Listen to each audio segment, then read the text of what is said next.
Let's go to Mark, who's joining us from New Hampshire today on Trunk Nation. Hey, Mark, you're on the air. Rachel Boland's got a solo album.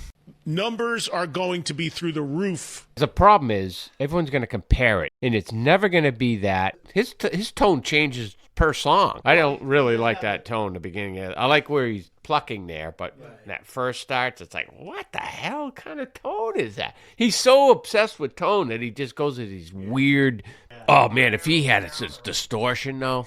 I mean, he's very dry. He's got no distortion. Right there, and even that beginning, damn, if he had like a crunchier guitar tone.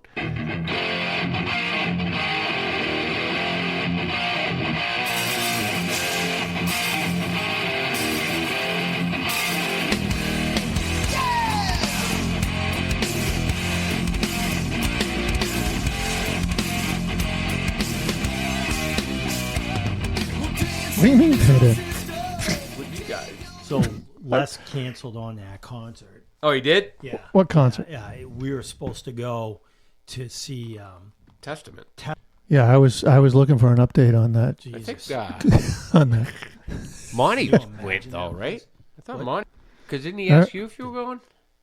Who was Monty? he? Yeah, he asked somebody who was going to that. Yeah. Or he might have asked me. Who knows? It was crazy. You want to get this started? Sure. All right, here we are. March of 1986. Got my hairs growing out. Starting to get into music more.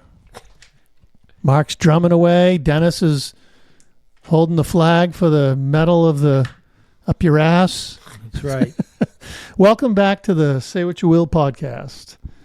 I guess you know what it is. I don't really have to say that every time, right? We all know. We know. It's freaking... I know what it is. I sometimes don't know what we're doing, but, Right. you know, that's understandable.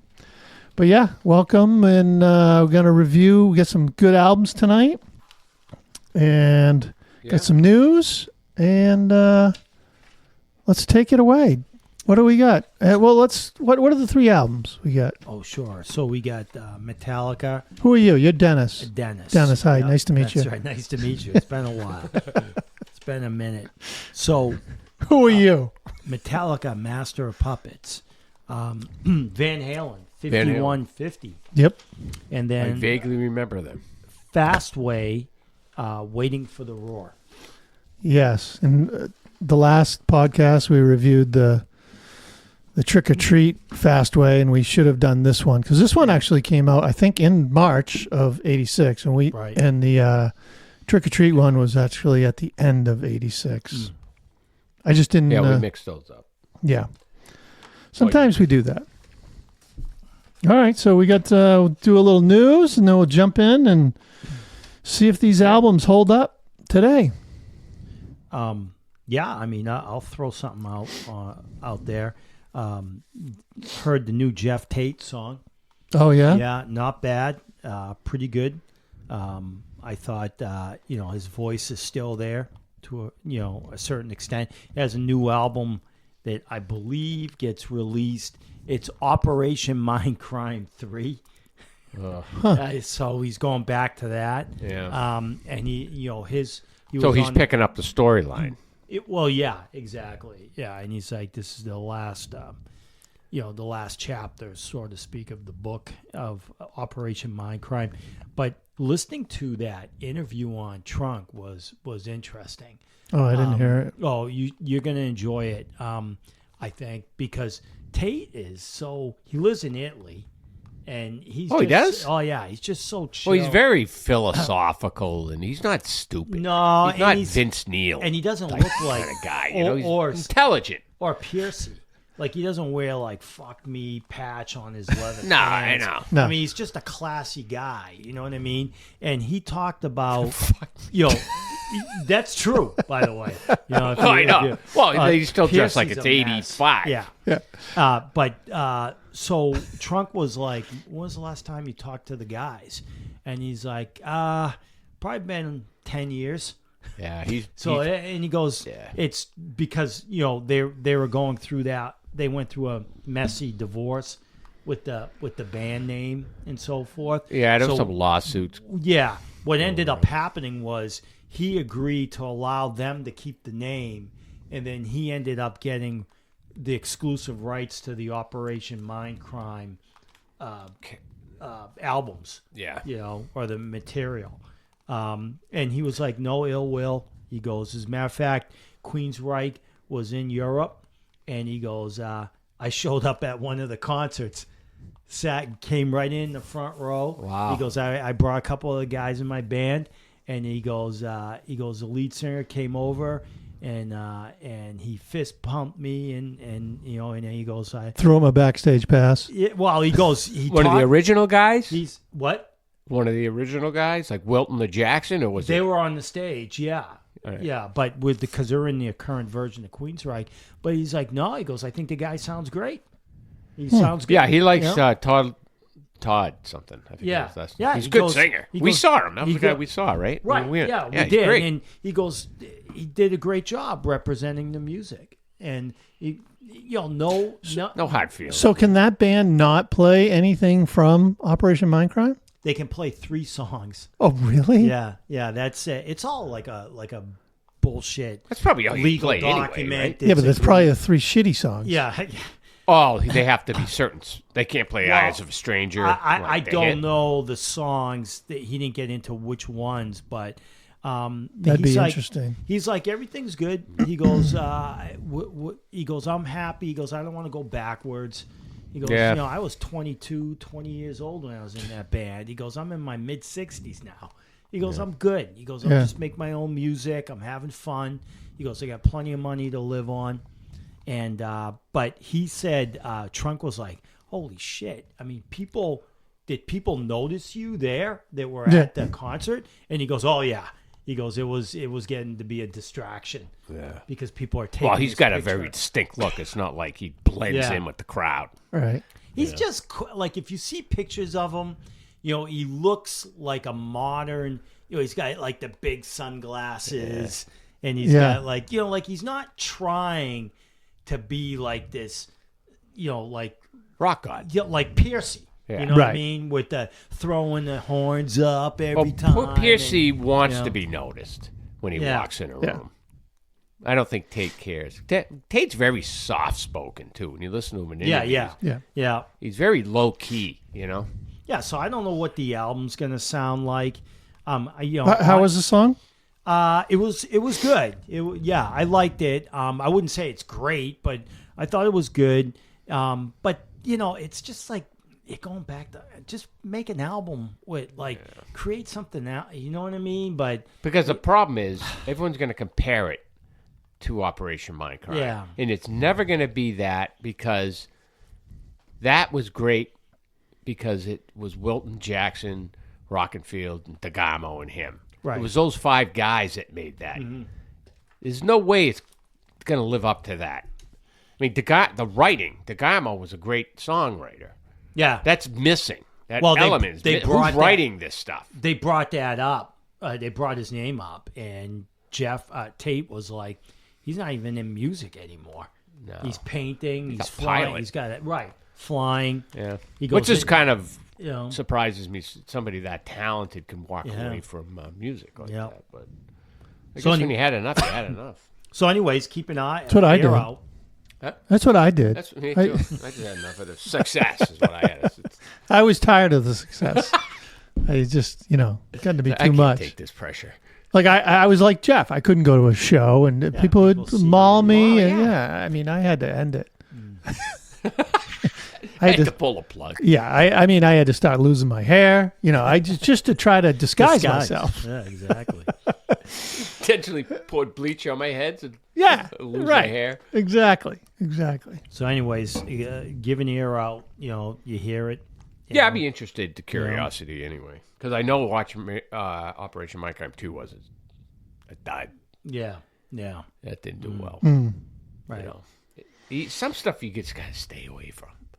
Yeah. Stay away from it, Yeah, well, it's this whole re-releasing, going back to the old stuff, right? This is the whole, we get into this all the time, the deluxe edition reissues.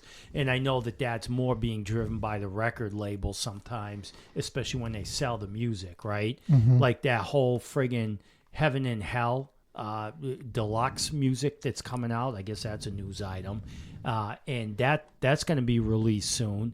And it's like everything in it has already been released.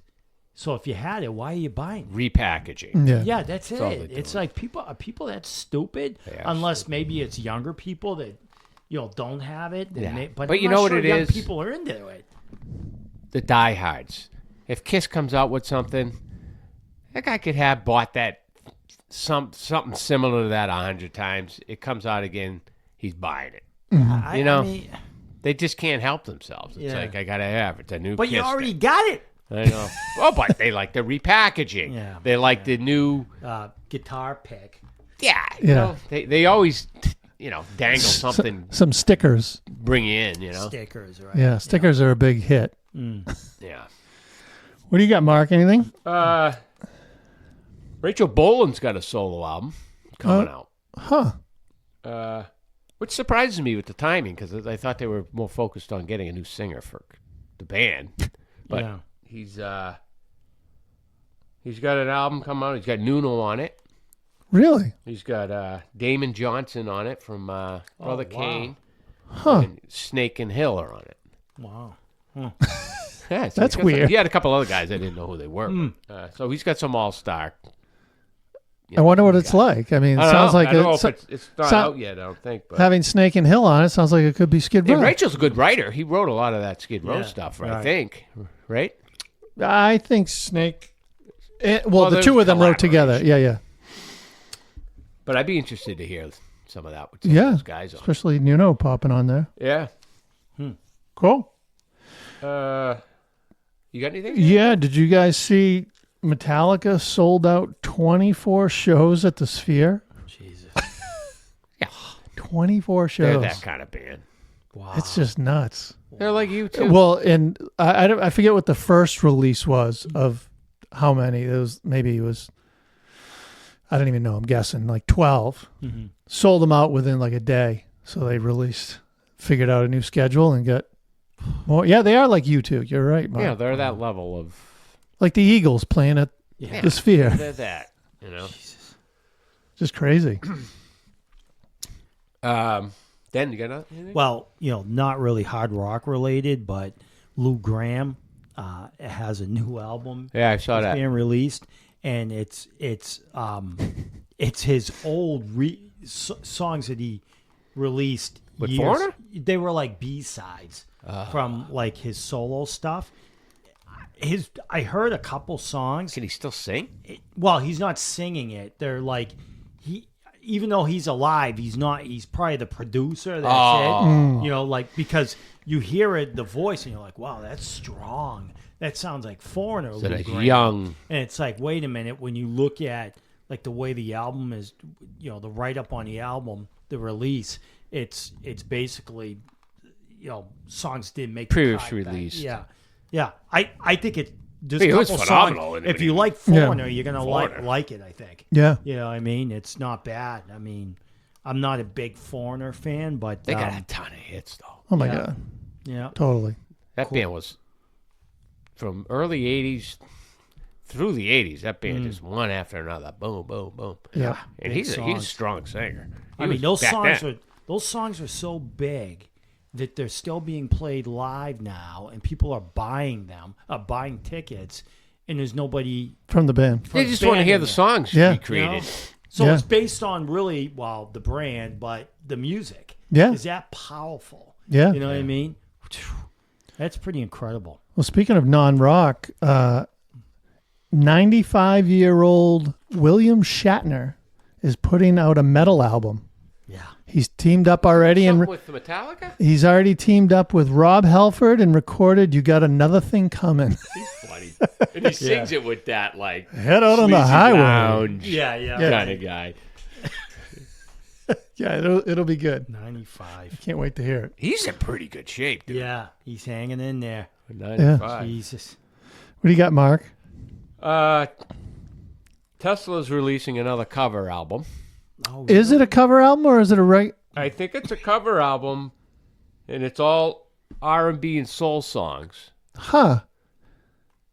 but Keith is singing them all. But I think they're all covers. Okay. I heard it was a new album, and I heard that. I just love the way they redo covers. Oh, Like yeah, all yeah. that reel to reel. Yeah, the shit. Reel to Reel album is Fucking great. awesome. Oh, yeah. They I was put their own spin on it. I was listening to it not too long ago, a couple weeks great. ago. Yeah. I heard Hannon say that. Yeah, maybe it is covers because Hannon said these songs are all like they spotlight Jeff. Like it's they're kind of paying. This may be like Jeff's last kind of hurrah this summer and whatever this album's. It's coming out at the end of the year, I think. But he said it's showcasing Jeff's voice. I'm just curious how they're going to approach the songs. Are they going to rock them up? Yeah. Or are they going to stick true to the way the original release? Yeah. Or are they going to play, Tesla-ize them? You know what I mean? I would think they would have to kind of do that for Jeff Like to feel they did comfortable. Yeah, and like they did for Reel to Reel. There's certain songs that Jeff's voice just he's in the wheelhouse perfectly. So like any of the Aerosmith stuff is great. Yeah. Oh, that'll be good. Cool. Didn't know that. Dennis, you have anything else? Armored Saint released a new song, Close to the Bone. It's pretty heavy. It's in the bone. Yeah, it's from an album that's going to be released on May 22nd called Emotions Factory Reset. Talk about a guy that could still fucking yeah. belt it out. Yeah, And, yeah. In an interview, he was, they're like, John, can you describe John Bush, the lead singer, what's the album about, like music wise? And he was like, put it to you this way, Armored Saint ain't into nostalgia, so we ain't going backwards. So there's a little bit in the song. It's pretty heavy.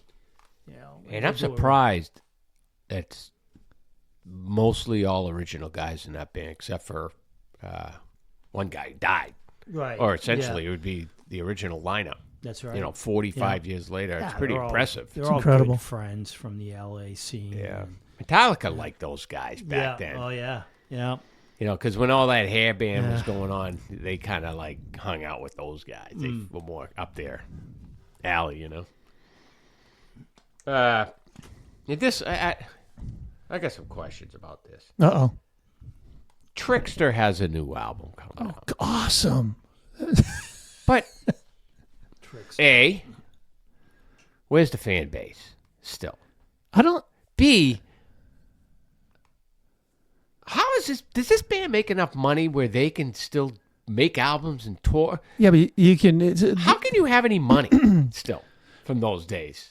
Well, the guitar player's doing just about everything under the sun, from the Bon Jovi tribute band to touring as Probably Trickster. was financing these albums. Yeah, but I don't think it doesn't cost anything to do them now. He has his own little studio at home, and they just, That's true. Yeah. they're not getting it's not costing $250,000 to go in the studio Who's anymore. buying it?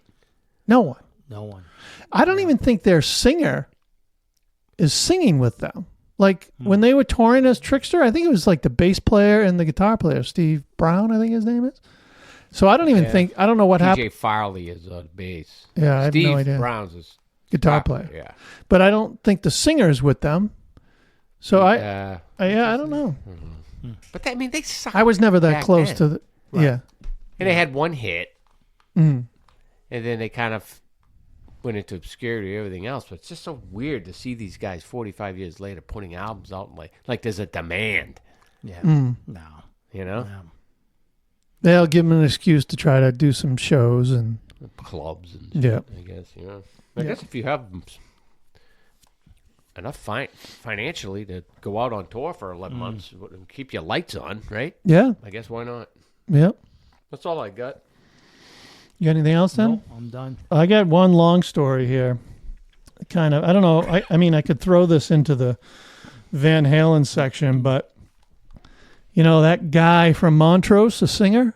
Ronnie? No.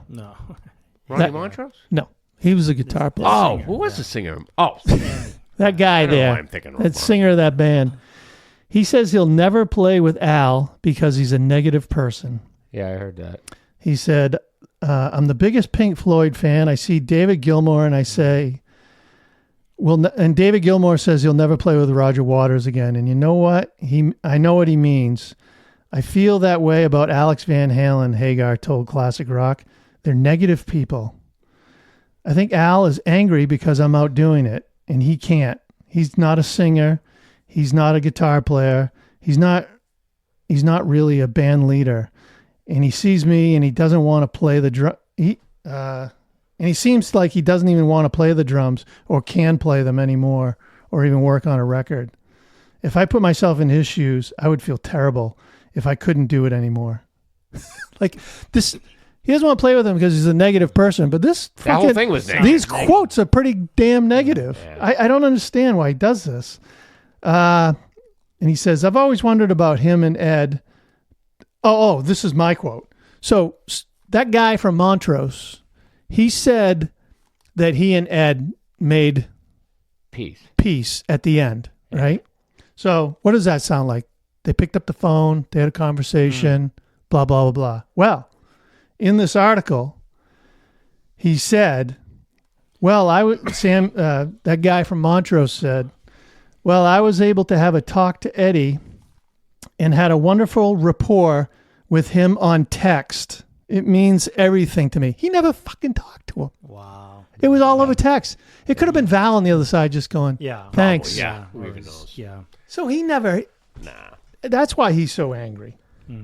Yeah. So, I don't know. and I don't know if he does this stuff around his performances to build hype. Because right now he's got a Vegas he's thing. bitter too because Al wrote that book, Brothers, and didn't even mention the guy's name. No. So he's pissed about like Al acting as if those years never happened. Yeah. You know, and I kind of get that in a way because that band was huge with Sam. That's Yeah. Yeah. So But Al's was it intentional? I Al's think spin was that, He's talking about the glory days. well, not even the glory days, like what that band created.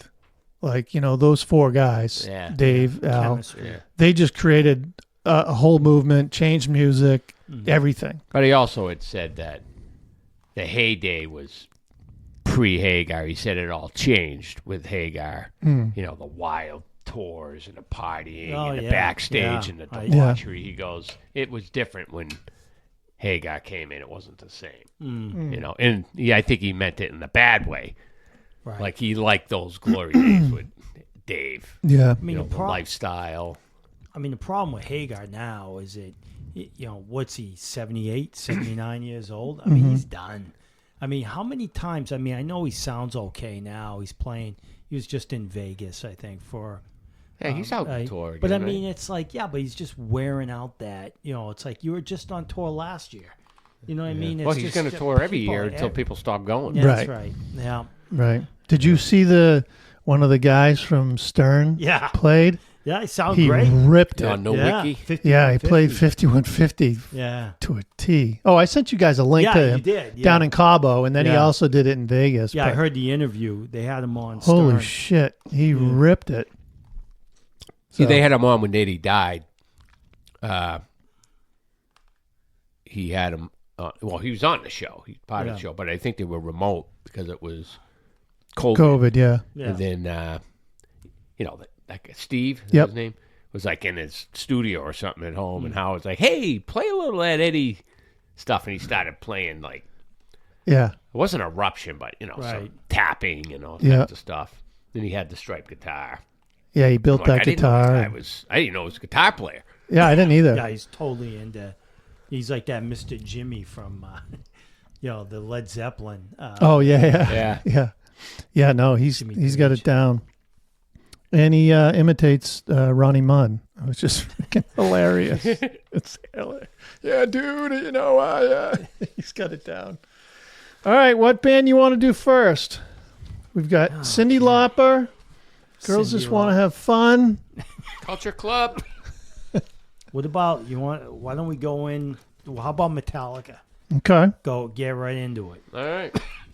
Who are they? Yeah. Jeepers. This came out in March 86, Huh? right? What? This came out in March of 86. March of 86. Came out Yep. March 3rd, 86. Elektra Records.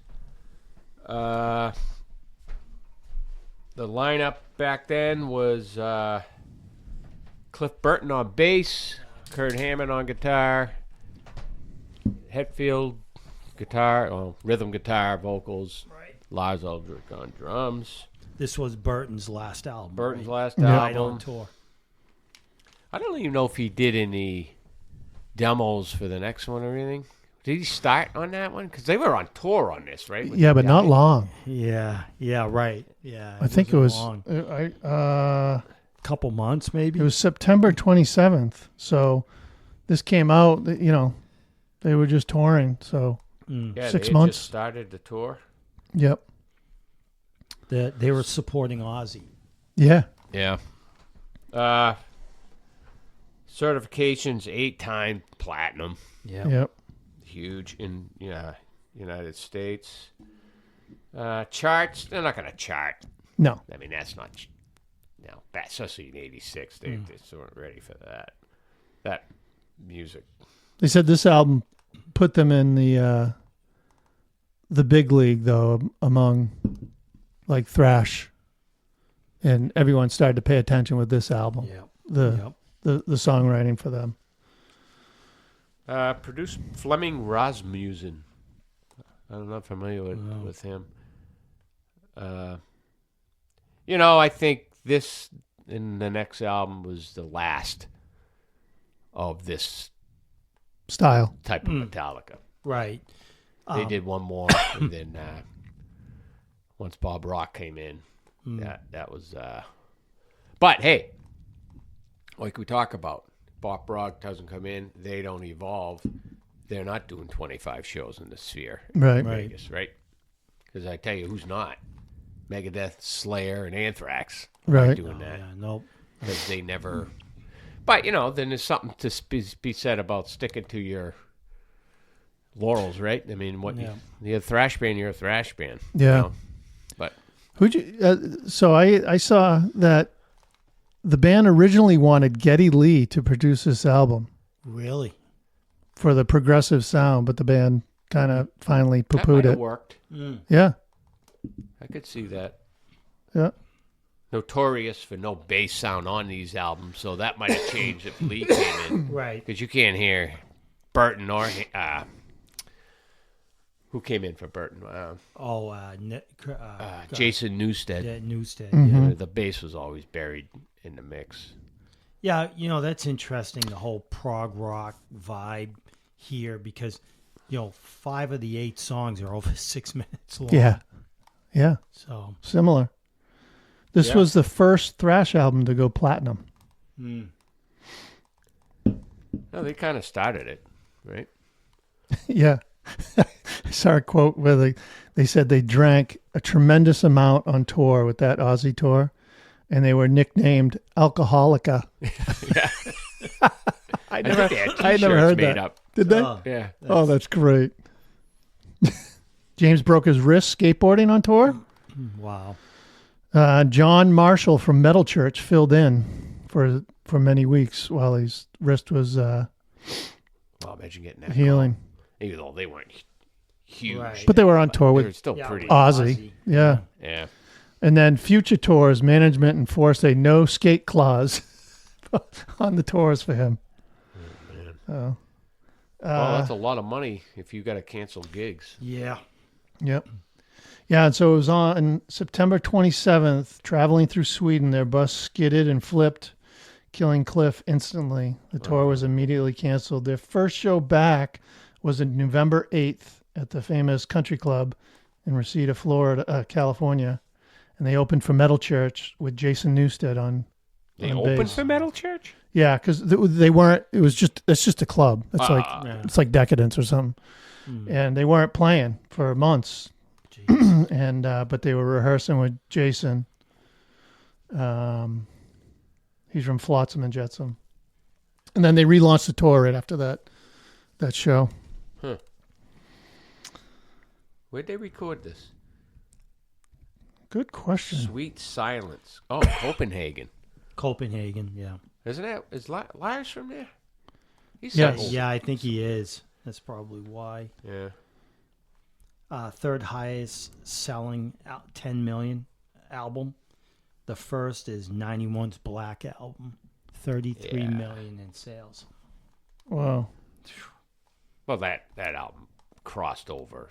Oh yeah. You had thrash. Well, the thrash fans didn't really care for it, Yeah.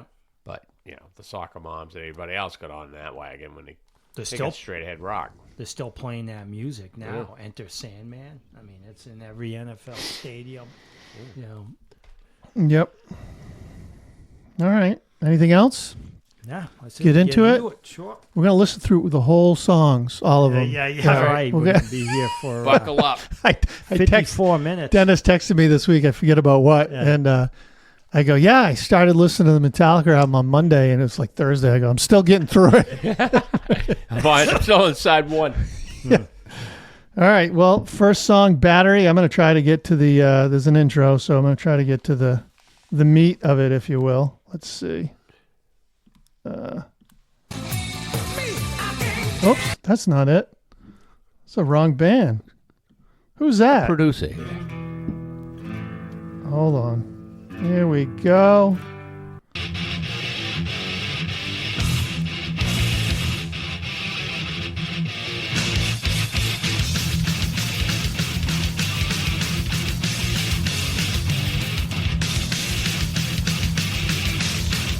Another love song. Yeah. Why a ballad? So why a ballad? Yeah, I mean, what are you gonna say? This is classic. Metallica. Absolutely. Fucking Still played right today. in the face. Yeah, great. Metal. The opening is funny. It's just, really, Classical and- classical music, guitar, and then it's a great setup, and then off we go. Yeah. Yeah. And I guess, I wasn't a big thrasher. Les can chime in here, but this wasn't known among thrash bands to have like that element and then go into massive riffs and Well, then, it just made them creative and Yeah. original. Yeah, yep. yeah, They true. weren't afraid to take. I mean, just playing this music generally is taking risk, right? Because no Right. one's Yeah. playing music like this. I mean, this is our shortest song on the album at 5 minutes 13 Yeah. seconds. They just created a new sound. Yeah, They're creating a new sound, new style of music. At times I wonder if I can actually hear that fast. yeah. It's like 200 beats per minute. But this is a legendary track too. I mean, they play this, I think, at every show, right? Yep. Today. Yeah, Yeah, yeah. definitely. Yeah, their show I went and saw at Foxborough was freaking pretty cool. Yeah. All right. Next song, Master of Puppets.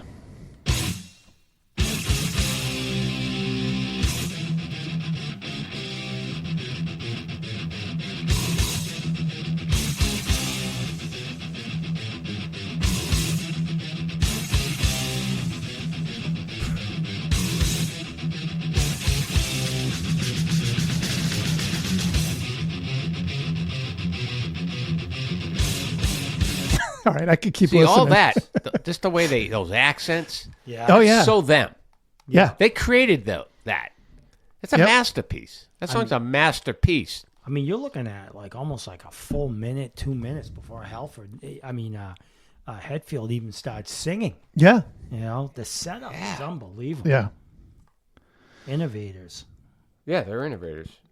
The solo in this is Ripping. great. Yeah. It's just another legendary. And then it goes into a great riff after the solo. Yeah. Yeah. Just the beginning. How many different riffs did they play right Yeah. there? Right. Yep. Just so innovative and actually brave. Yeah. For them to be doing these things, and trying to. Yeah, because it's easy to jump on the bandwagon, right? Right. Yep. Yeah. And they just said, we're not doing that. Yeah. And There's it's a literally risk, There's like 3 songs in one. This is Oh, more. yeah. This is more. What? This is, to me, the way they write this music is more like classical music than it is. It's composition. like hard, Yeah. pop rock or classic rock. Well, They're it's not. like It's classic- not There's the no same verse, intro, chorus. pre-chorus, Yeah. chorus. There's none of See, that. These are not like just like bums like that they can't play. I mean, it's unbelievable. And in the first 2 songs, we're nearly 14 minutes in. It makes up a quarter of the running time album, which is 55 minutes. Well, like you said, they're compositions. Yeah, Yeah. right. They're not yeah, songs, it's a good way of essentially. putting it. They're Yeah. compositions. So great. Right? That's why it works too when they did the symphony stuff, right? Yeah, because they're following that Yeah. template. Yeah. Right. Yeah. You know, they're probably going, wow, I mean, we're not into this thrash roll, but they're following the sequence Yep. that we kind of play like. And I'm sure those classical musicians probably respect these guys, the way they approach their music. Yeah, and, it's not. you know, Yep. the song structure. God. So I guess Burton and Hammett. Hammett were huge Bowie fans. I think those two. Don't quote me. I may be wrong, but this song plays homage to that. There's a Bowie riff at around around the 6:19 mark. The riff actually is a direct quote from David Bowie's song Andy Warhol, "The Influence." This is a tribute to Cliff Burton and Kirk Hammett, who are huge Bowie fans. It's a cool insider fact, bringing yeah. So it's pretty cool. Have to check that out. Anything else on the song? No, great. Great. Just great. Just great. Jump ahead a little bit here. Let's see. Just trying to get into the riffs.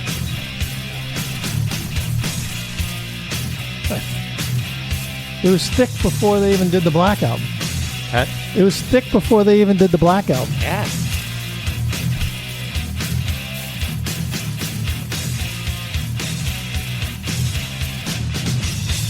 All right.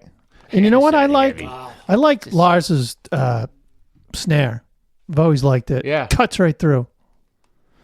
And he plays some pretty intricate stuff. He Oh, gets my God. bagged on a lot Yeah. by He does? people, drummers, you know, because they always find these fails like on YouTube or he fucks up. But some of the drumming in this album Yeah, really good. is not simple, No. Yeah. especially as some of the meter in some Oh, of these yeah. songs is flying. Well, that He's right in battery is I think it was battery. It's 200 beats per minute. Yeah, Jesus. That it's is hard to fast. stick chops in there when it freaking speed like that. I mean, Ricky Rocket could probably Wow, pull it off. he's an exception. He's a savant. I don't think this is thrash, this song, or speed metal. No, they got a lot of I straight think ahead this rock is like, stuff. It's almost like the heavy new wave of British heavy metal, but like a modern sound to it. Like it's almost like a real heavy Black Sabbath. you know? Yeah. Yeah. I mean, they Boom, picked boom, their boom, spots Yeah. in here. You can feel, hear some of it. What's interesting, though, is this type of song, the vocal melody, is where I think Bob Rock came in and said, James, try singing it like this. And he made it a little more commercial Yeah, sounding. his voice with changed too. Oh, totally. With a little more melody to I his like voice. this Hetfield voice. Yeah. The tone, Right. Right. he got some kind of weird. Something in his voice was just weird. Going the '90s into the early 2000s, he had something in his voice I didn't like. Now he's a good guitar player too, right? Yeah, Oh, yeah. great. Nice, solid. Yeah. Yep. All right. So next song is what, Dennis? Welcome home, Sanitarium. All right. I'm going to try to jump ahead here. A little bit.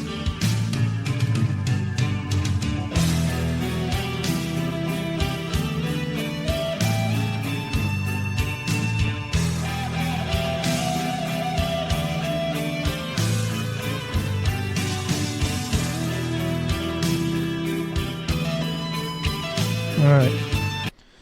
We could keep going, I just but think that beginning, that guitar playing, it does remind me of Iommi and the Black Sabbath. Yeah, you know. which is a Yep. big influence. And a on big them. influence, right? they do a great job at building songs Yeah, and setting Yep. setting the tone and Yeah, the obviously mood. the tempo. Yep, the Right. mood. yeah. It's slow, then the tempo picks up as the song. Yep. Yeah, and then it gets really aggressive.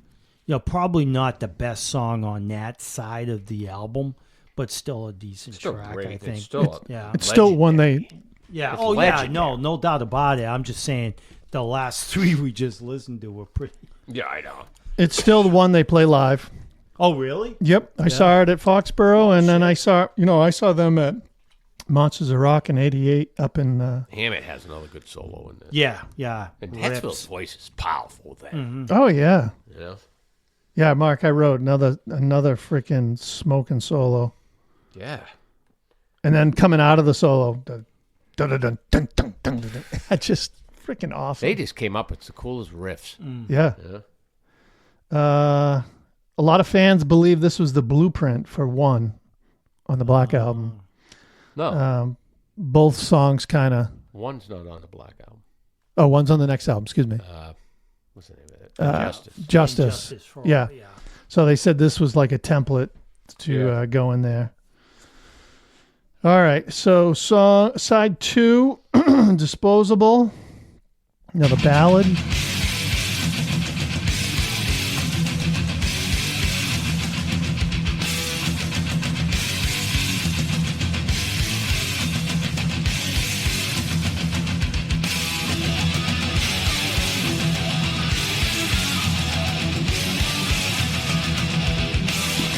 Jesus. I'm already exhausted. Mark, you exhausted?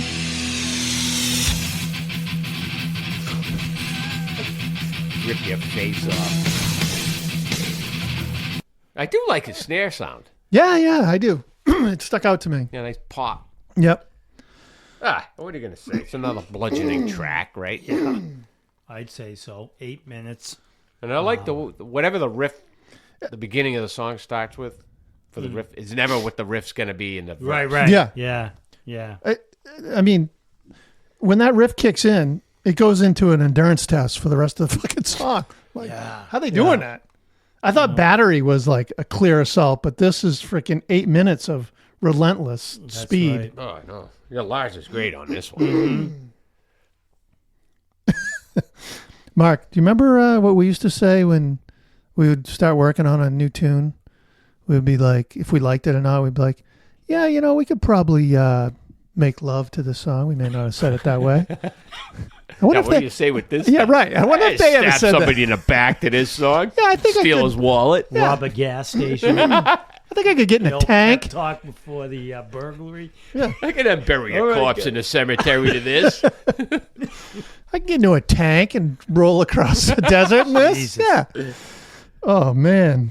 All right, next song. What is it? Leper Messiah. Let's see what we got here. What do we got? Love that.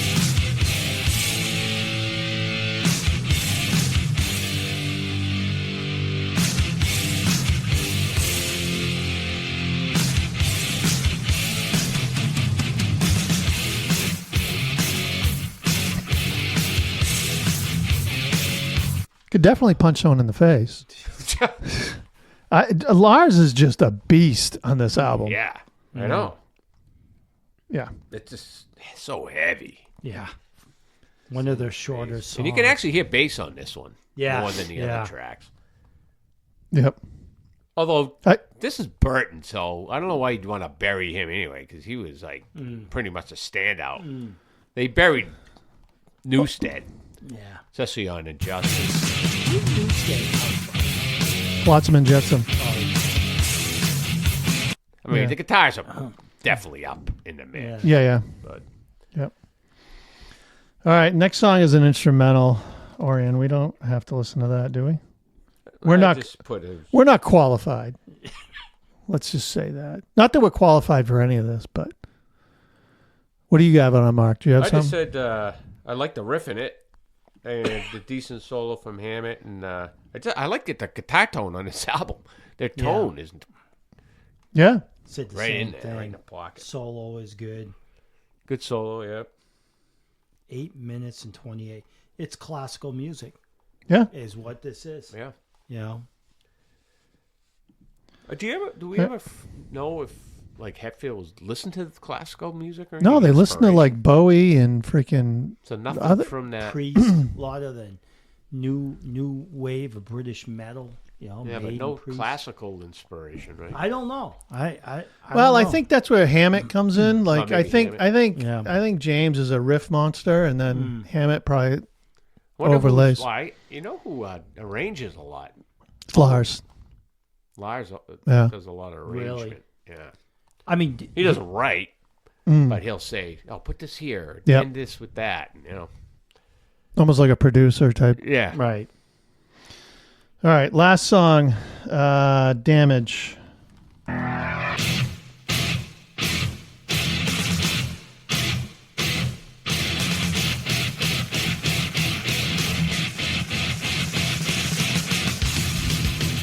Now this is really the only real true thrash, I think, on the whole album. Yeah. It's just so freaking I'm fast. exhausted. Oh, listening totally exhausted. It's amazing. Yeah, But they're going back to their roots. yeah. Kill them all. Right. Yeah. That this I wrote down. I thought this was like maybe a leftover from the first two albums. Yeah, Yeah. back to that. Which they didn't put a lot of it on this album. What do you No. mean? A lot of thrash, like Right. speed metal. This is the only one that's or battery a little bit, but Right. Yeah, his drums were a little bit different on this one. yeah, Across the it's still in your face. Awesome power. yeah. I mean, live back then, it must have been just ripping, melting your face. Oh, it was. It was. Yeah. It's unbelievable. Well, I guess last song, Dennis, say what you will. Does this album hold up today? Yes. And why? Foundational album, classic album that basically created a form of music, or developed, I should say. It's kept expanding. Yeah. I mean, you could argue Kill 'Em All, and my favorite was Lightning, but the one before this. But this really kind of developed that whole type of music. You know what I mean? Heavy rock. Awesome. Yeah. Really good stuff. Mark, anything? That doesn't hold up. No. No, it's exactly what Dennis said. This is game-changing, right? Yeah. They're setting a standard for how to play. Yeah, and you know what the thing This is music. too is even what's underrated here is the lyrics that Hatfield yeah. wrote, because some of these there's no cliches in here. Well, no. Like we make fun of like even the AC/DC stuff, and what was there was a lot of Well, other he- bands. He doesn't say If like you're in a band like he- Poison, you don't have to think to write lyrics. You say, "Hey, baby, jump in my car. We're going down. We're having Yeah. a beer and hanging out." It's no thought process. You know what I Right. mean? kind of like With music the like this, or not even just this music, but Rush, Dream Theater.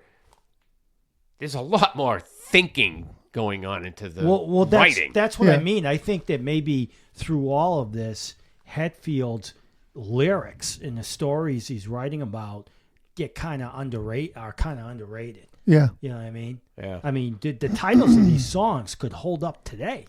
You know what I mean? You're not like they're timeless. not Yeah. like a joke, like we're not, like Twisted Sister had a bunch of that shit. Like you can't stop rock and roll. Hetfield's Right. not writing like that. Yeah. It's considered a thrash masterpiece, and it freaking Yeah. put them into a category of sophisticated songwriters. And here's something I found. Today, it's a permanent fixture of the greatest of all time list, this album. In 2015, it became the first metal record to ever be selected for the Library of Congress and preservation in the National Recording Registry as being culturally, historically, or I don't even know what this, artistically significant. And they're a lot like Led Zeppelin in the way where Aesthetically. every record changed and progressed. Right. And they kept moving forward. Yeah. You can grab a Slayer album and you could just You don't know which one came first. shuffle them up. You don't know what was before what. Well, here you see them Evolution. evolving, the evolution of a band. Van Halen was like that. I mean, you put on Van Halen 1, you put on 84, you're like, wow. They're Yeah. two different bands. Mm-hmm. Same with Zeppelin. You put Zeppelin 1 on, then you put on, something from the late 70s. Like, man, this band progressed. and the courage to keep developing, do it. to do this stuff when really. Well, they knew. I mean, this is 1986. Yeah. They This knew is if they didn't do MTV. that, they're going to be playing clubs with Metal Church Yeah. now. Right. You know what I mean? It's like they're probably thinking of the future. Do we want to be hanging out with these guys doing this in our 50s? Well, they certainly were. They're releasing this album, making this album, and touring when bands like Poison are out there and Motley Crue Yeah, it was a with big their fuck you to them. hair and everything like that. Yeah. These guys were no way. They just, the courage is incredible. You know, No keyboards. no keyboards, no. Well, No. roll the dice. This could have failed. Yeah. This could have flopped. Yeah. You know? Yeah. All right. Well, let's move on to the next album. What do you want to do? Fastway? Can do Sounds that. good to me. Fastway, Waiting for the roar? where the podcast name comes from. That's right. Yep. Waiting for the roar. Yeah, you want to go through the lineup here because this is a little bit different. Yeah. Fast Eddie, lead rhythm. Dave King, naturally. Shane Carroll, rhythm guitar. Alan Connor, drums. Paul Reed, bass guitar. And They got this some, needs exactly. Yeah. They got some additional guys. Yeah, but you got You know. this is very impactful through this album. Terry Manning, who's the producer, but he also is he's on the Keys, synthesizer. yeah. You You know the where- second guy too. Mm-hmm. Add him in it. Fairlight programming and orchestration, Yep. and a London studio orchestra. So, We'll get into it, but Yeah, yeah. so Shane, Paul, and Alan come from King's previous band, Stillwood. Oh, I didn't know that. Yeah. I had Oh. that this morning when I woke up.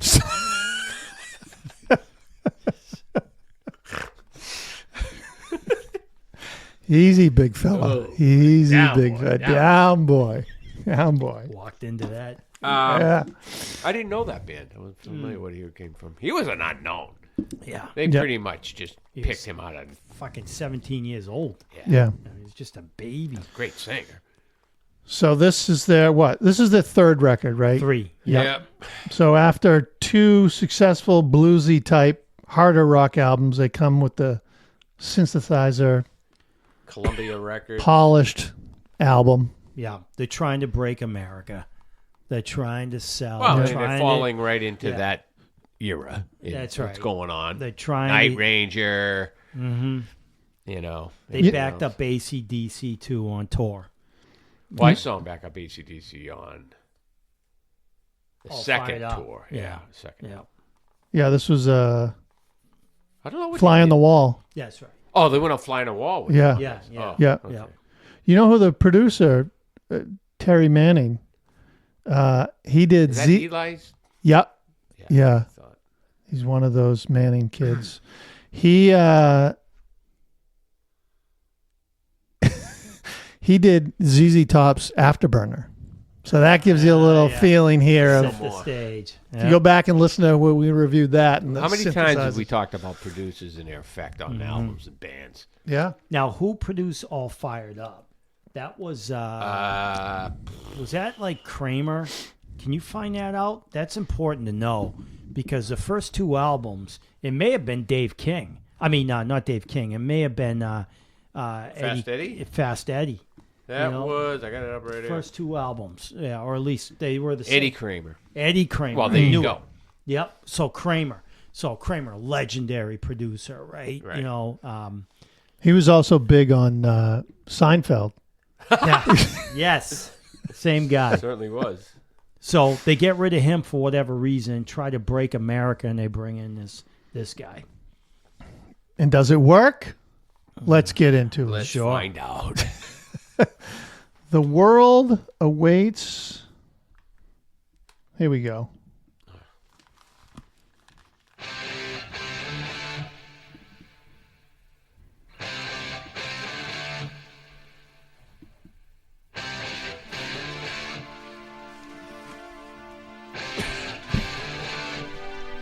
Hold that.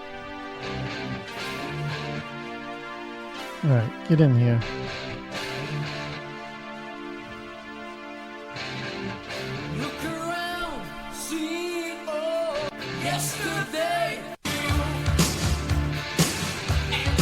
Get a little feel for the.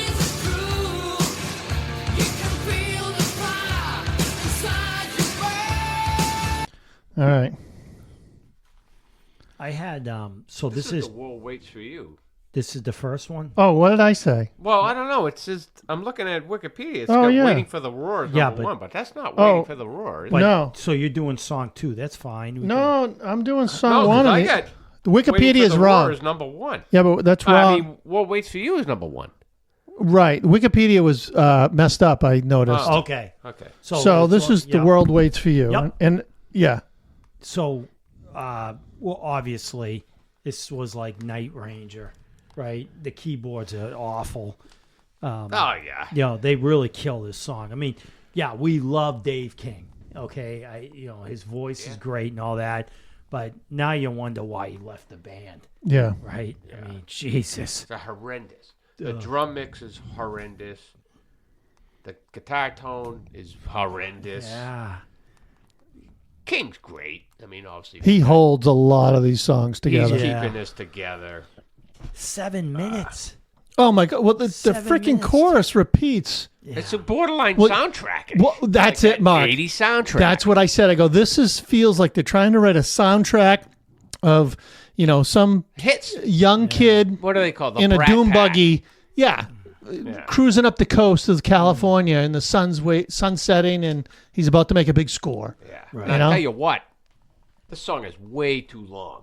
It's Yeah. the first song of the album. It's 7 minutes and 34 Yeah. seconds. Yeah. Talk about losing your audience, Yeah. like right out of the gate. You got to first song should be kick ass, in your face, short, 330, 340. Like what they typically do. Yeah, you put Now, this this on was, I think 3 thumbs down here. Yeah. 7 minutes. Yep. Nobody's got that much of an attention span, especially stupid rock friggin' fans. Unless you listen to Metallica or Rush. Well, you remember the people that are bought this and are listening to this are the people that like the first 2 albums. Yeah, Yeah. us. Not like Well, that's because back then you couldn't preview it. yeah. You bought it. Jesus, let down. Was there a single on this album? I don't think so. Really? They must have had a single. I don't know. I don't think so. Feels like this would be it, but I got these songs all messed up. All right, Killing Me With Your Heart is the next song on the album. The whole track listing on Wikipedia. Yeah.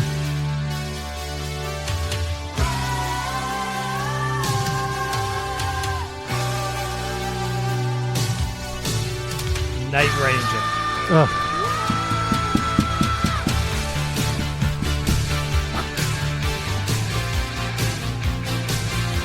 Oh my God.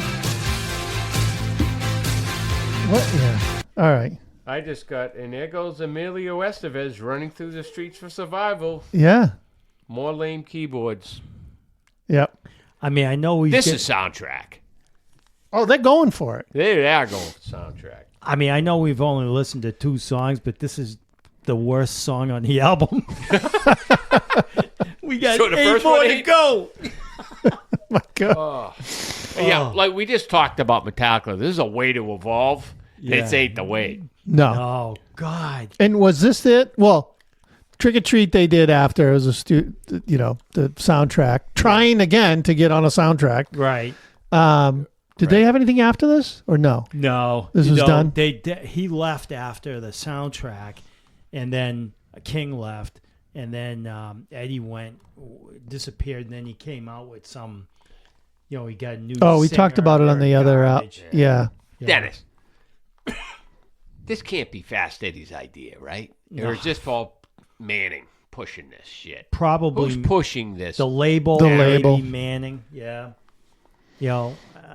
I just can't see Fast Eddie coming from Motorhead, putting those first 2 out, and being happy with this, Right. wanting to do this. And It just doesn't make sense. I don't know which song it is. Maybe we're going to get into it. But there's a song on here with the keys are so loud. And if it had a guitar in there, it probably would have been a good song. Yeah. But it's just too much keys. And I'm not bagging on keyboards because There's keyboards in Journey, Yeah, and it's right. great. Right. Yeah. Yeah. I of love course. Journey. Yeah. Yeah. And Yep. even Night Ranger's got some Yep. big Yeah. hits with Well, keyboards. right. This is just songwriting. It's just Yeah. terrible. Well, yeah, and also too, Fast Eddie is kind of a bluesy hard rock. Yeah. Guitar It's just not player. his That wheelhouse. wasn't a blues song we just heard. No. You know? All right. Tired of Your Love.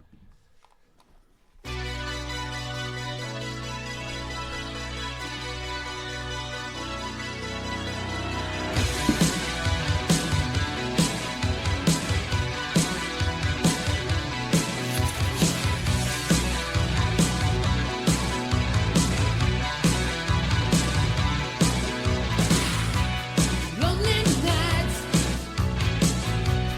lonely days I've been learning. If you didn't know this band, would you even guess that was Fast Eddie No. Clark No. playing No. on this album? Nope. Just a poor man's journey. I mean, it's kind of embarrassing. And like I said before, the people that, hey, new Fastway, because I got sucked into this. Of course you do. I went down, I bought the actual, it was a cassette, and I'm like, oh, new Fastway. And I popped it in. I remember hearing this going, what the fuck? I mean, I hated keyboards more Yeah. back then than I do now. Yeah. To your point, you know, you appreciate Journey and Night Ranger to a certain extent. Back then, that was like, you know, you didn't want to hear that in your band's music. Well, the problem is was- it's too prominent. I think I might have It's, Yeah. tried. this is almost Way like up in the you mix. think it was some keyboard player's solo album. yeah. It doesn't. Yeah. Like yeah. Fast Eddie is secondary on this. This is his band. People have no idea.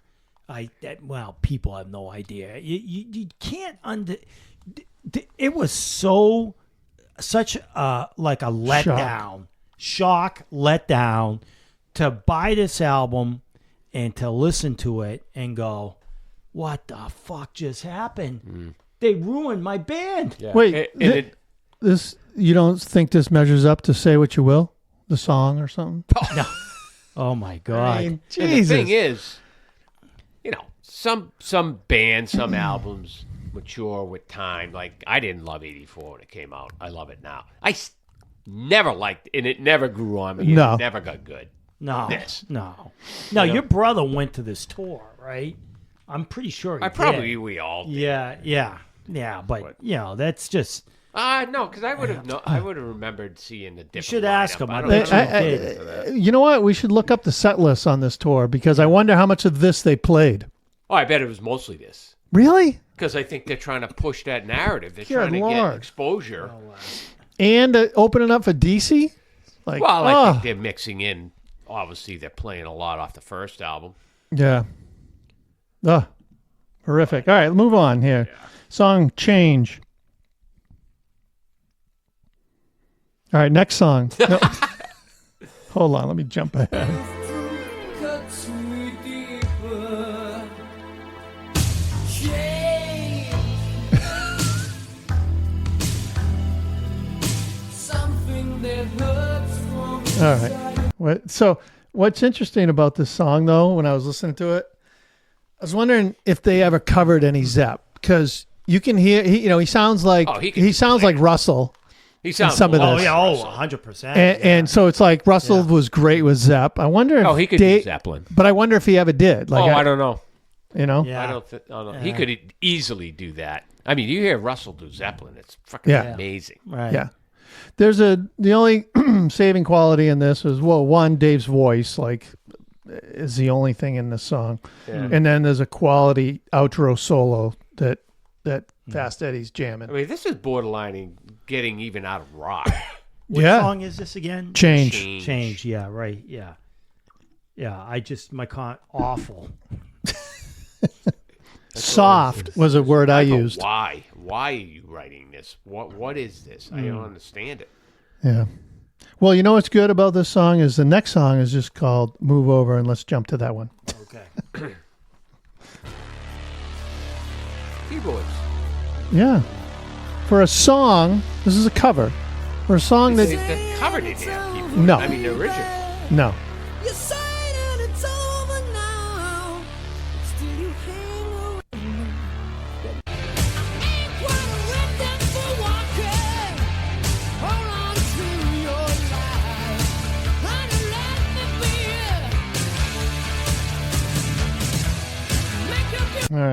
he sounds So- like Russell on this one. Oh yeah, but the original Janis song is heavier than this. Yeah. Like- Yeah, I know. And that was the 60s. Yeah, yeah. I mean, Yeah. the song is ruined with synthesizer. Like, why put keys on It's the almost song? like they're afraid to be heavy or hard. Right. Yeah. Yeah. I think they're trying to get on MTV. They're trying to break America. And at that time, it was new wave. It was, it was all those hair bands, as they call them. And, Oh, it's Loverboy. Night Ranger. It was a very commercially pop-driven, less distorted right. rock. You know, Yeah. and they were really trying to stay away from being heavy. Yep. You know, Another quality outro solo though, but that's the only I mean, Eddie can play. they ruined this song though. The original was so good, or is good. All right, next song, Little by Little.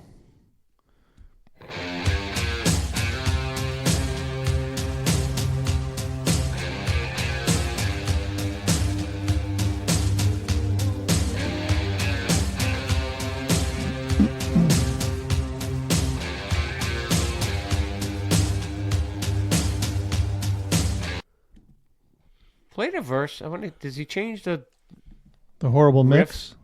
in the verse? Yeah, Yeah. That's more Yeah. like from. I like that. Yep. Yeah, that's more like It's got a little bit more a crunch. throwback to the old stuff. Well, I wrote that too. I go, now this is our Fastway type songs. Yeah. Not great. Like it would probably be a crappier one off Yeah. Yeah. the first But album. based on what we heard, But it's better than what Yeah. the first I mean, 6. but what's up with the drum sound? Oh, Horrible. awful. It sounds like he's Well, just we talked about hitting that. on With it seems like producers never focused on the drummers and the drum sounds back then. If he had a big sound, that would help that song a lot. Anyone, like we say, was Alex, and I'd say because he pushed it. He owned it. Yeah. Yeah. All right, next song, Rock On.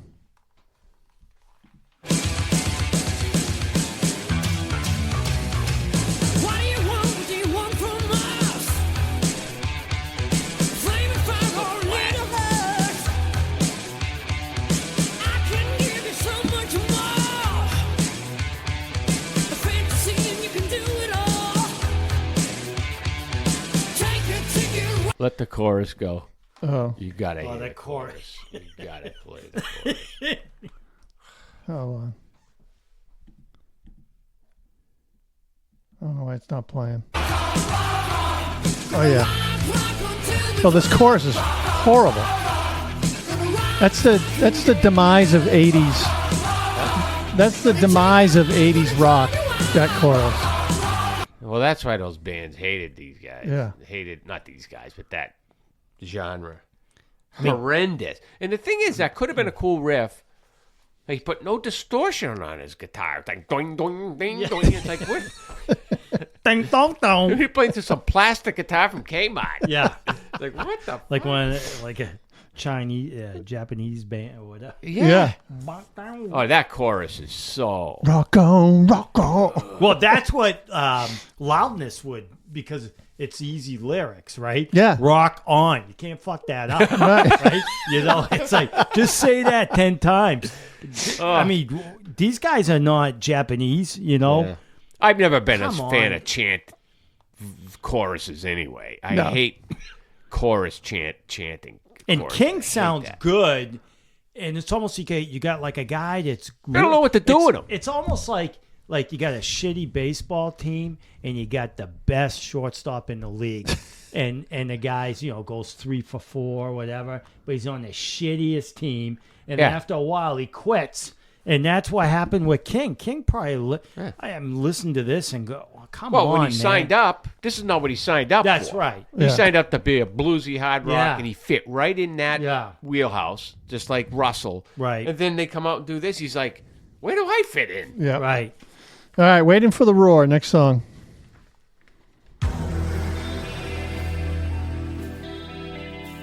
Jump ahead here. Oh, what the fuck is going on? Even the computer don't like it. No, the computer's saying, They're not playing this Was. shit. "What? You're hurting me."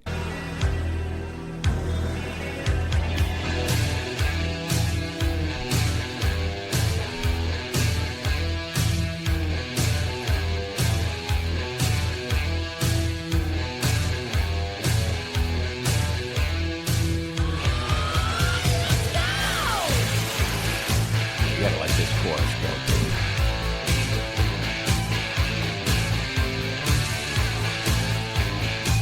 Oh my God! I mean, that's not too bad. I don't know why I didn't pick up on that riff. Hey, Rich, you listening to this? Hagar? No, I had a riff on my first demo that I wrote similar to this. Really? Kind of used to make fun of it. You heard it, actually. Oh, I wish I still had it. All right, what do you want, the chorus? Go to the chorus. You pay the price, not afraid of the Oh, Yeah. So good Lord. cheesy. Yeah. So cheesy. The whole thing. Predictable. Yeah, this band was about, right, a guitar player, 4 guys. That's it. That's You all know, they needed. And basic, almost like an AC/DC type of approach. all right, next song. Well, I think Derek, you alluded to that with the bass player and the drummer, original guys, and how they locked in. There was what a Oh, great yeah. combo. Right. You know, that's not happening. No, No. there's none of that here. All right, this song is "Girl."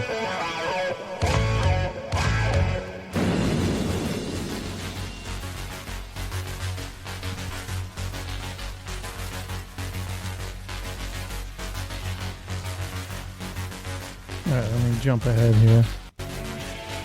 I don't know why.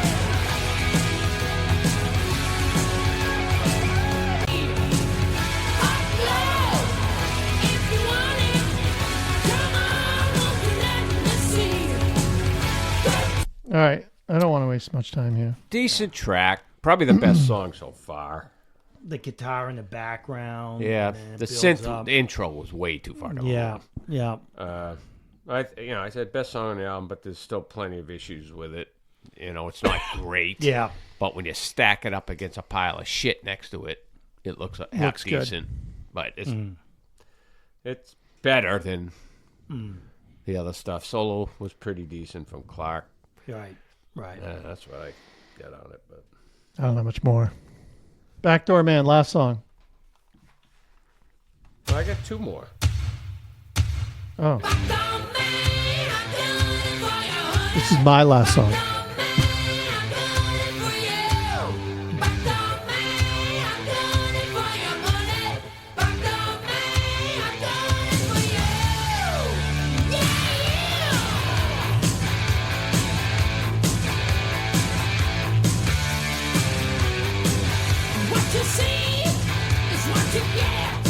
They didn't need that intro. No, and the riff is it's like AI. Yeah, right. Yeah. Write me Yeah. an '80s hair song, and it Yeah. it's so And typical. the lyrics. I expect more from Clark Yeah. than this. I mean, King's good, but I'm starting to question some of his lyrics. I don't know Yeah. if he writes the lyrics. He's got some bad yeah. stuff lyrically, Right. but Yep. this is color by numbers. This is all. What else did you have? Because there were 2 bonus tracks. I that got we're something. not I just gonna- put the initials D. There's a song called Yeah. "Doing Just Fine," but I think it's a bonus. That was a yeah, bonus okay. off the So never CD. mind. If you bought the CD, you got that. Yeah. And if you bought the cassette, I you got see it this here. "Tired of Your Love." Yeah, CD additional bonus track. So never mind. Yeah. Yeah. I won't do that. I mean, it's right up here with this tune. Oh yeah. Night and day. I mean, this is Oh, great. there's that bass and drums locked in. Oh, for those who don't know, this is the first album. Go back and listen to it. I mean, Steve said negative. Saw them 3 times. Flick of the switch. With the Scorpions. So good. Saw them with Flick of the Switch tour and Oh, Scorpions. okay. Yeah. That's a great one. Yep. So, anyways, I just think Manning got a hold of these guys and said, "I know what you guys need. I'll get you guys." I to just the top." produced ZZ Top's Afterburner, and I'm gonna make you guys Right then, I would have said, "Ow, Yeah. So, anyways, it doesn't hold up for me. No. 40 years ow." to the day. Awful. Yeah. Sorry. I'm sorry. Sorry. Junk. Yep. All right. Right Last- then. I'd say in the entire world, we're probably the only ones talking about this album. Or maybe not. There's got to be somebody else maybe talking about With the Fastway? the Fastway album. Yeah. That's how bad this is, right? I mean, Well, Yeah, but then we got a lot of people that love Quiet Riot's yeah. first album. Yeah. And I think it's horrendous. yeah. Do you like that first album? No, I don't think It's any not of us good. liked it. No. Well, One hit. One song. I think, the reason we have this podcast, but I think back then, we enjoyed it. The song was a big hit, all of that. It was played at parties. But Well, you the get reason caught up in nostalgia. Exactly. The reason of this podcast is to go back and see if they still hold up today, 40 years ago. And it's like, no. Brings back No. memories, too. Yeah. Right. Yeah. But there's some great albums that bring back better memories. Yeah. Right. Yeah. All right, moving right along here. This little band out of Southern California called Van Halen. 5150. March March release. 24th. Released this week, I think. Yeah, came out this March 2 days ago. 3 days. Yep. Recorded November 85 through February 86. Did we decide whether this came out before or after Dave? So I had always thought that Eat 'em and Smile came out before, like all this. You said the same thing. I searched high and low. I couldn't find anything that I should say. you know what I think we're getting confused, Mark, with is the story came out of Dave doesn't want to do music anymore. We need a new singer. Dave's blah, blah, blah. Well, he did California Girl. That's just it. Then he released the EP and was like, no, I still want to do music, but they were already moved on. And I think we're confusing that EP with Eat 'em and Smile. Because Eat 'em and Smile didn't come out until July or August. Yeah, I think July. that's what it is. I just felt like he went on, like I saw him before VH. I know, but I don't think we did. Not. I just texted your brother if he knows. Oh. Of course, this is the second album, right, at 5150.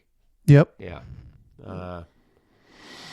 Charts US 1. Templeman's out. Yep. He went with Mick- Dave. He committed to Dave. Yeah. Mick Jones, Don Landy's still there. Mick Jones comes in, foreigner fame. Yep. What's he going to do? Polish. Yep. Right? He's coming in and polishing. Because this band was notorious for raw, leaving things on albums. Well, that was Templeman. yeah. A lot, too. The even the album cover is polished. Everything's Like- polished. It's Yeah. Their album covers, I think Al used to have a big say in, and they were always a little dangerous and all. And this album cover was like, what is that? Some weightlifter carrying a big holding that sphere. thing up. The whole thing is just polished. Yeah, I mean, we'll get into the material specifically, but I actually thought when I was listening to this that maybe I would be, you guys would be more positive about the album than I would. We haven't got Like, there yet. Yeah, I know. We're just talking about the we'll cover. Just get, Let's talk about the album cover. well, I did, yeah. Well, we're talking about Mick Jones is coming in. And, Yeah. Well, yeah. He's changing things, right? Yeah. But they brought him in. And we weren't sure what was going to happen here, right? Because back then we were like, okay, what's going to happen with the dynamic? Is Hagar going to change them, or are they going to change Hagar, or are they? That's if you have no chemistry, right? If you have chemistry, then they create their own, their own band, if you will, right? Yeah, but I Their think own- we saw the cracking that was going on with Dave. I didn't think Eddie would want the same kind of guy coming in with the same Yep. approach. He was tired of that, Right. I think, Yeah. Yep. We weren't. Right. No. This was the start of Ed's guitar tone. Well, '84 was kind of the start, and then this one really highlighted a more tinnier guitar sound. Didn't have the brown sound, if you will, Right. like the other albums. Well, he started using new gear.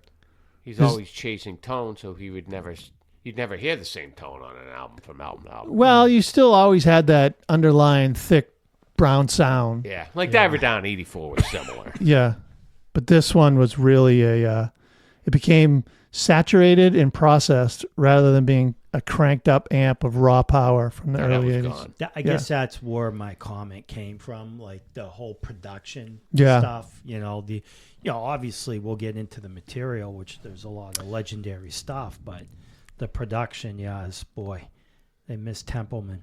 For the first 6 albums, Ed's guitar sound was always in the left channel. And this one, and they did that to create a live sound. Yeah. This one, both sides. Yeah, they're changing. Yeah.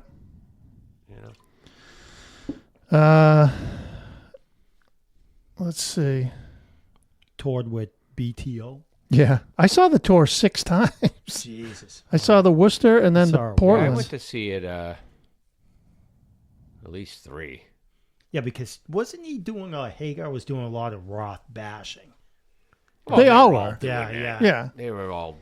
yeah, Dave was just as bad. Yeah. You know. yeah. The song, not all the songs, but a lot of the songs changed too, where they became, he had a guy that could sing, so the choruses became bigger and open on this. Yeah. I mean, he had a bigger range, so they could. Dave was more of a streetwise, witty swagger guy, and that guy from Montrose, he's more of a romantic, straightforward singer. Yep. You know, Well, Dave always said, I ain't talking about love, and all Sammy does is sing about love, which he does. yeah, Yeah. You know. yeah. I saw it. You know the most dangerous guy in the world, or the most what's that? The Dos Equis guy. Oh, the most Oh, yeah. interesting. man Interesting in- guy. There's one with Dave. I think I sent it to you guys, and it says, "I don't always write love songs, but when I do, I ain't talking about love." He never wrote a ballad. Yeah. So here's something I saw. Heard an interesting take on this album and kind of album cover. So the single came out a week or so before the album came out, and the single was "Why Can't This Be Love?" And it had them. There was a 45, and it had them all in straitjackets. Right? Yeah. Yeah. You remember that? Yeah. Eddie's in a wheelchair or something. Yeah. One of them's in like a chair, and they're all in straitjackets. They had the concert T-shirt of that. Yeah. Yeah. Yeah, I have the poster. What's interesting is that's a Contra t-shirt too. So this guy's take, I don't know his name, but it's a YouTube channel called Audio Mover. And he was reviewing this album, and he talks about when the single came out, the cover was them on a straitjacket. Yeah. And he said it made me think that the title of the album 5150 is what does it mean? It's for a person who's dangerous to themselves or others. And so the picture kind of showed them that they were no longer dangerous to themselves or others. Like they were secure. When you look at all the other pictures of the other albums, like Women and Children First, he pulled up the cover and he's like, that's a dangerous band. Yeah. Right. You know, Yeah. you turn the cover over and it's all them and Eddie's pointing at you, you know? Yeah. Right. That's a dangerous band. And he's like, this band was no longer dangerous. And Yeah, it they- showed with like- them, they're constrained. Constrained. Yeah. And I was like, that's a cool take. So go listen to the interview. Not the interview, his take on it. It was pretty cool. Well, it's funny how I think it was the final video of '84 was Huff a Teacher, and isn't Eddie in a straitjacket at the end of that? Oh, is he? Yeah. Yeah. Oh, that's interesting. Yeah. Yeah, he's like in Bellevue, or they all have. Oh, where yeah, they- yeah, yeah. Where are they now? Right. Oh, that's right. That's right. That's funny. All right. Anything else? You want to jump in? Let's go. We've got the first song, Good Enough. Hello, baby.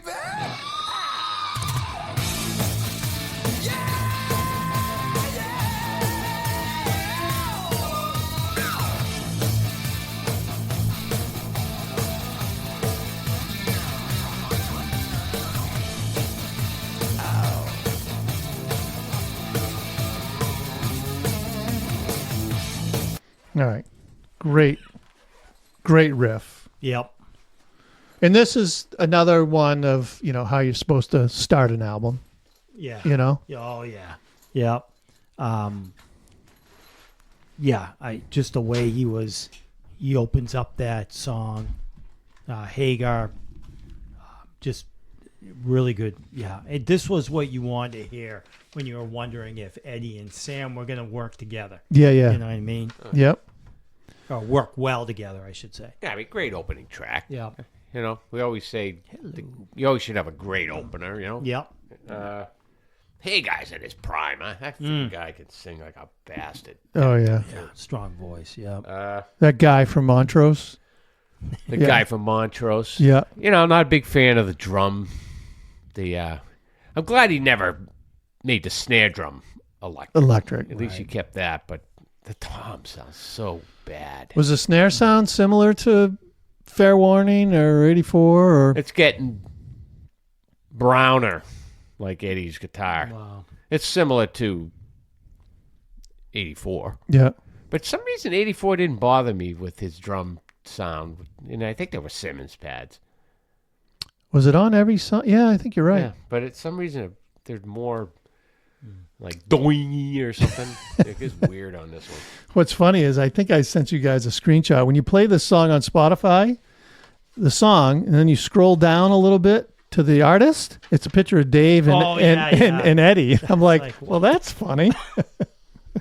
So apparently this is a leftover that Dave may have worked on or played on. So I would have loved to heard that version really? of what Dave would have put over it. If Dave talked about shit like this, like if he talked about like writing the music and sharing about, his thoughts behind some of the songs and everything. Yeah. He just doesn't do it. Let's get him on the podcast. Read him and smile. I'll talk to him. I'll this give him weekend. I'll give him a call. Okay. See if we can get him on. Hello, Mr. Roth. What are you guys doing? What's your names? Where's my bottle? I love that. Oh yeah. If you don't fix that feedback, no, give me some more feedback, Johnny. Hey, if you don't fix that feedback, I'm gonna kick your ass. He was the best. He huh? was the best.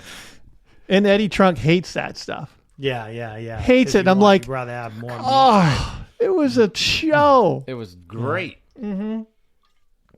Yep, No, absolutely. he inspired a lot more lead singers than Sammy Hagar. Oh yeah. Yeah. Good kickoff tune.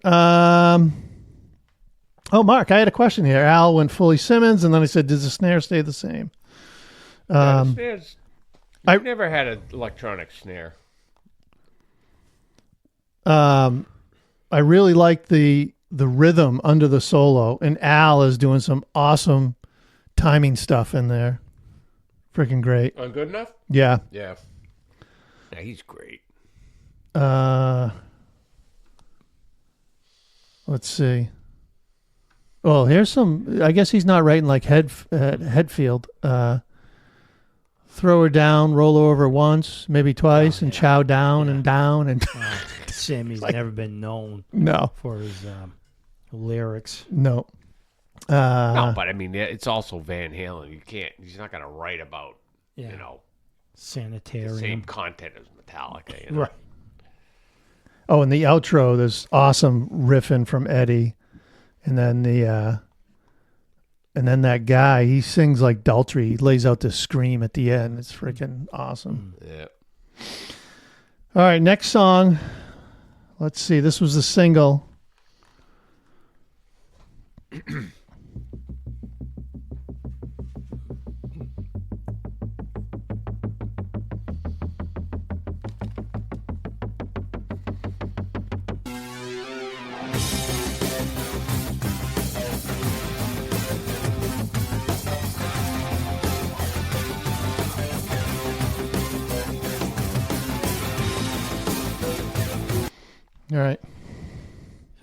I know. I remember hearing this, going, "Oh my God!"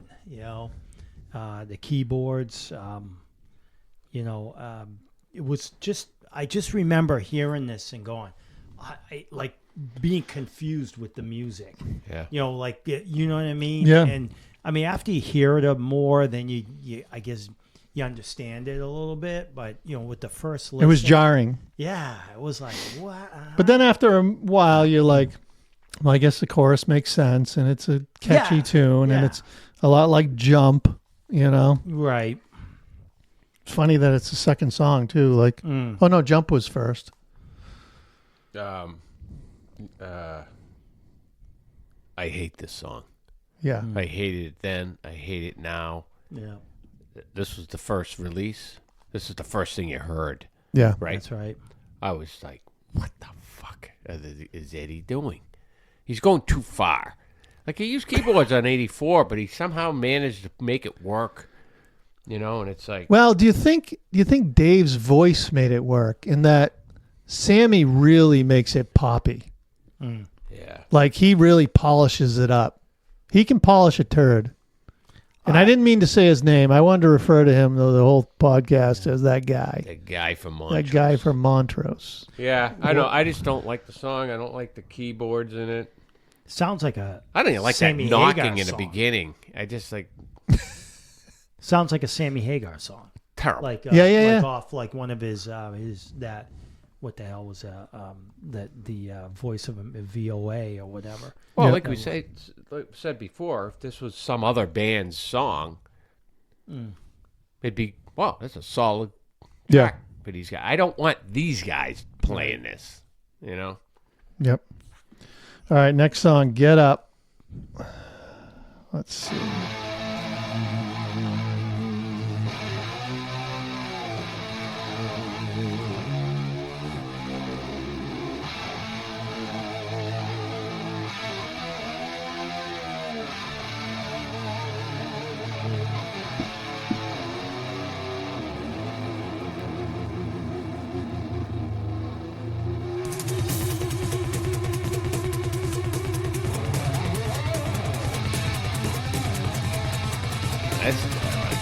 This is the I think their fastest song they ever wrote. Yeah, really. Yeah. Yeah.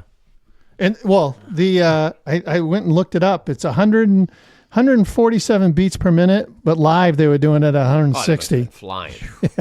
How did you gotta give Hagar credit for keeping up. Hagar, how about Al? Yeah, Al. I Yeah. know. Great track. I mean, I don't love the tone of Yeah. the guitar. Right. I think if he had a more crunch guitar, that would be. This is his Steinbrenner. Yeah, he's used that a lot on this Couple- album. yep. And, Yeah. it takes takes some of the punch away, I think, to the song, but the vocals are great. Great intro drumming. I love it. When it comes in. That cabo going on. Solo rips. Yep. He goes into the solo out of that little breakdown, that cool breakdown. Yeah. And bang, he goes right in. It's a good track. Yep. You know, they did this song live and then they went into Al's solo. Can you imagine playing your solo after this? I know. Jesus Christ. I like the song. That guy actually is doing a melody that's similar to like Roth would do, especially during the verses. But good tune. Yep. All right, next song, Dreams.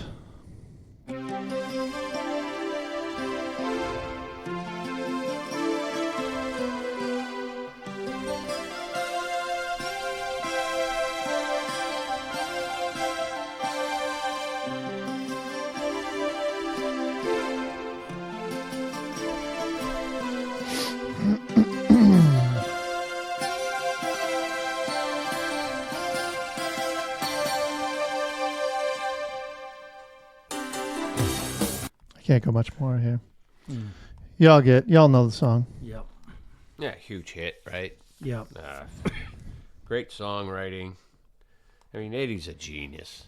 Yep. That guy can write hit songs, There's a lot of great guitar players, a lot of virtuosos, but not a lot can write Right. and play. But if you're And Van, the keyboards. He plays keyboards great. I mean, Hagar's vocals on here are very good. It's uncanny range. Yeah. Yeah, amazing. I mean, the the problem end. is the song itself is like if you're a Van Halen fan, you're probably going, man. They had to go poppy, but Yeah. but the song is so well written. Yeah. It's a Yeah. great written song. Yeah. You know, regardless if it's Van Halen or they should be doing that Yep. or that. The song is well written. It's just And perfect. I imagine the song was written late in the sessions of working with that guy. Like Eddie was probably like, all right, I get some range to work with. I'm going to do this type of song. Oh, he might have had it in Pieces his back of it or pocket something. for a Yeah. long time. Yeah, Like, right. How's Dave gonna sing this? Yeah. There's no way. Yeah. You know? The only thing that bugs me is that, and what I love about the first six VH albums is that you can remove the vocals and still listen to those songs as like freaking cool songs. When you get into this, you remove the vocals and it's like, No, it's repetitive. Yeah. yeah, it's like, what is this? But I don't know. I think it's a great. Oh, it's an incredibly written And I song. love the way they redid it on the live video. I think around Carnal Knowledge tour, they go back to the whiskey, and they filmed it in the whiskey. Oh, really? You haven't seen that? Yeah, I remember them going back there. I didn't know they did that song. They did Dreams, yeah. Huh. I mean, is it weird to say like that I respect the song? I just don't like it. I mean, I know yeah. it's a good song and it's well written, and Hagar is probably his best singing on the album. But it's not one you're going to put on when you're going to go play the no. album. No, and 'cause I neither don't- probably would I. But we're critiquing the song. And Yeah, I'm going to yeah. tell you, it's Well, a well-written song. Right. You know, I mean, we just listened to some bad song. Yeah. You know what I mean? Right. This Yep. is, you know, am I gonna? If I had a Van Halen catalog in front of me, am I gonna pull Dreams and throw it on? Probably not. No. Oh, it comes on the radio. Yeah. You're like, wow. I'll You turn didn't that buy up. the single? No, but I think it was still a good song. Yep. All right, next song, last song, side A, Summer Nights.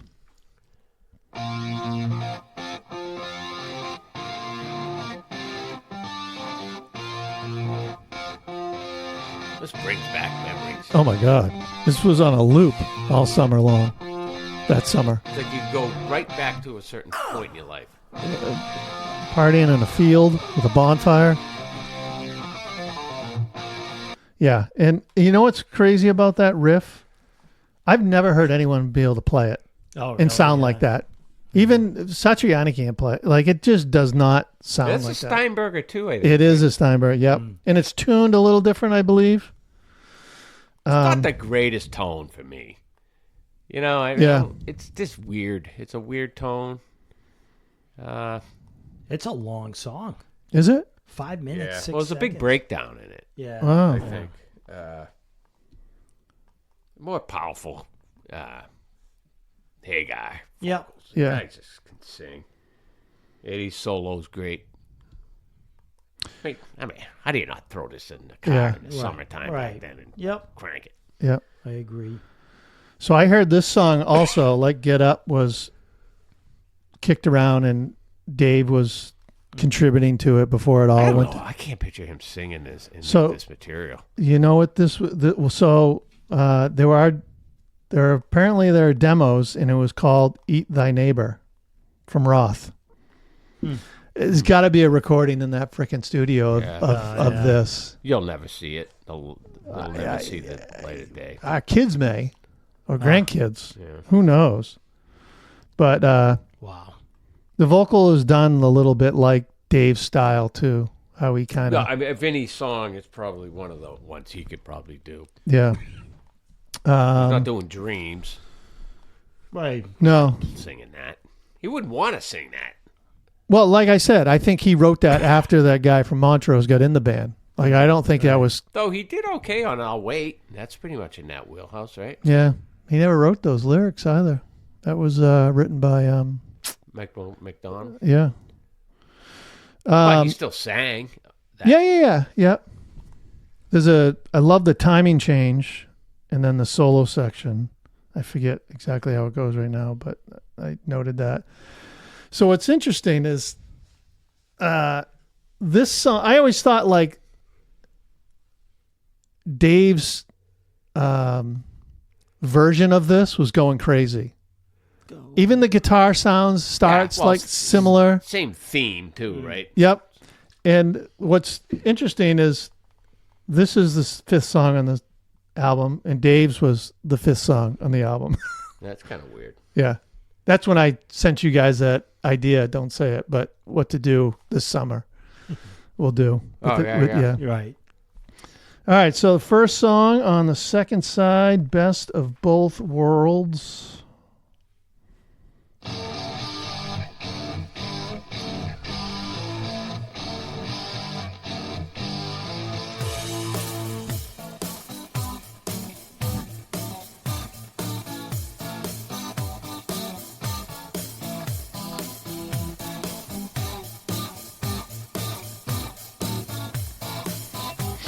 All right. Man, that guy, his tone changes per song. Yeah. I Well, don't really he doesn't like have that the tone at the beginning. I like where he's plucking there, but Yeah. when that first starts, it's like, what the hell kind of tone is that? He's so obsessed with tone that he just goes to these weird tangents with it. I thought Hagar shines on this. Oh yeah. Oh yeah. I mean, I think it's a fun song. It's like you Great- talk great about tune. your party and Straight ahead rocker. you know, like you playing this, and when we grew up and we got girlfriends, they're all gonna be cool with this, Yep. right? Versus fools or something, you know. I mean, I could honestly say that any song in his album could be a single. Yeah. Maybe not inside, but yeah, that could be a single. Yeah. It's kind of long. yeah. So sorry, go Mark. Just more strong writing. Yeah. Yeah. The writing is just. Solid. How many bands have this many strong songs on an album? Sometimes you get a couple, Right.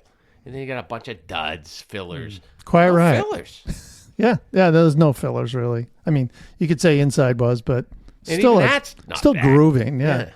So this was Ed's a huge Angus fan, AC/DC. This was his nod to the. When you hear this riff, this is Eddie taking Angus's progressions and making Slowing it down. them his flavor. So I found an article where it said he's famously described the main riff of this was him attempting to play Highway to Hell backwards, and this is how it came out. Really? Yep. Wow. So, but even the melody and how it builds to the chorus, it's AC/DC. Like Yeah. it's Yeah. Yeah. their framework with Simple. Eddie's touch. It's incredible. He's just a genius. The guy is just. And His and mind is just Yeah. so far beyond anybody else. so I got looking up Ed's riffs influenced by AC/DC, and he actually revealed in Guitar World in 2014 the groove to Drop Dead Legs was him directly being inspired by Back in Black. So he was trying to do that type of riff. Panama also has been cited as his attempt to do You Shook Me All Night Long, like I Eddie. never knew that he was a big Angus fan. Oh, yeah. I knew he liked DC, but Yeah, I thought he no. was more Malcolm. I don't know. why Well, I picked he Malcolm. liked that. What's his favorite album? Was the second one, Voltage, Voltage? Yeah. High Voltage. And then It's a great album. says some fans and critics have also noted that later tracks from OUA12 closely mimic AC/DC styles, Rock and Roll Ain't Noise Pollution, the song Black and Blue. I never picked Think up about that on riff. Did you ever Yeah. pick up on that back then? I never Back then, no. picked up. Now listening to I it, you're guess like, if you're Yeah. looking good. for That's- it. like Panama Oh, you wait one too. is, I don't know. It's Yeah. he has those, he takes those influences. Yeah. Interesting. Yeah, but he has a way of making his Oh, own. where You totally. don't Yeah. sit there and go, "That's AC/DC." Oh Right, no, right. not at all. That's why knew you how never to picked kind up of on it. Meld it into his own thing. No, but when you start to think about it and think of how he's doing it, you're like, wait a second, that's like a DC riff, Eddie Van Halenized. You know what I mean? Yeah. Yeah, yeah. If you're looking for it, Yeah, you yeah. see it. Yeah. All right. moving on. Next song, Love Walks In.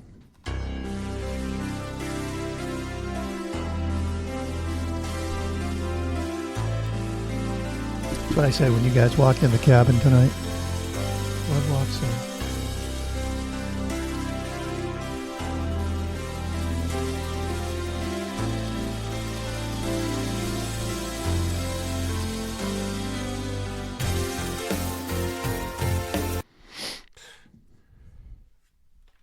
Just another perfectly written track. His writing is uncanny. He's uncanny how this comes to him that easily. Yeah. Writing good songs is not easy. No. You know, it's amazing. This guy could do it all. Write, play, image. The guy was a total package. This is a great song. Yeah, a little sappy, right? It's Van Halen, and it kind of going sappy, but Well, I mean, if you approach this album like, okay, this is another hit. But if you approach the album like, okay, I'm gonna have an open mind, how old were we when we bought this? I mean, it was 18, 19. Yeah, so it's like you're not going in there with an open mind. You're going in there with like, all right, I want to hear like the last. Take your album. whiskey home, but you're Yeah, not going or to the hear Little last guitars. Yeah, so even 1984, you know, I mean, Christ, there were parts of 1984 we were bummed out about. Yeah. Back in those days, we were like, it's getting like, a little soft. wait, I couldn't stand it. Yeah, right. But no, I get you. If you approach this with an open mind, yeah, of course. It's even his keyboard playing is great. It's perfect. You know, like it sounds a lot better than the guy from Fastway. I mean, could it be that he's a great keyboard player too? Yeah, You yeah. know, great. as a guitar player. You know, that said, I don't like the song. You know, I'm just Yeah. like, it's like, you know, sappy. But You're even skipping like, I mean, we're here to talk about the quality of the music. And does it hold up? And Yeah, absolutely, absolutely. But does it hold up? And are you skipping over it in the car? I'm not It's skipping hard. over this in the car. Yeah, I'm not. You guys Probably gonna not now, You guys gonna have a long ride home if you're playing this. I don't know. I just appreciate the quality of not only the writing, but just the musicianship and Right. this, you know, Hagar's voice, and it's like it's quality. You know. Yep. What was I gonna say about this? But the other thing is, you listen to the keyboards on the Fastway album. It's the typical sound. He's coming up with his own Style. and sounds. Yeah, yeah. Well, he's right. It's like it doesn't sound like every other Night Ranger keyboard, and it's like he's playing even that's original. It's like he's playing the guitar on the piano. Yeah. Yeah, Right? He's writing riffs But he finds his on the own piano. sound. Yeah, Yeah. well, I mean, we're listening to a legend, and I mean, It's uncanny. The guy was uncanny. I listened back to this album because I haven't listened to this album in decades, and I got a whole new appreciation for this album because I didn't love it yeah, when it came out. And if you told me what are your favorite Hagar albums, it's not even in my top. You know, I like kind of knowledge. Yeah. But if you go back and you listen to the song structures and yeah. everything, you're like, this is amazing.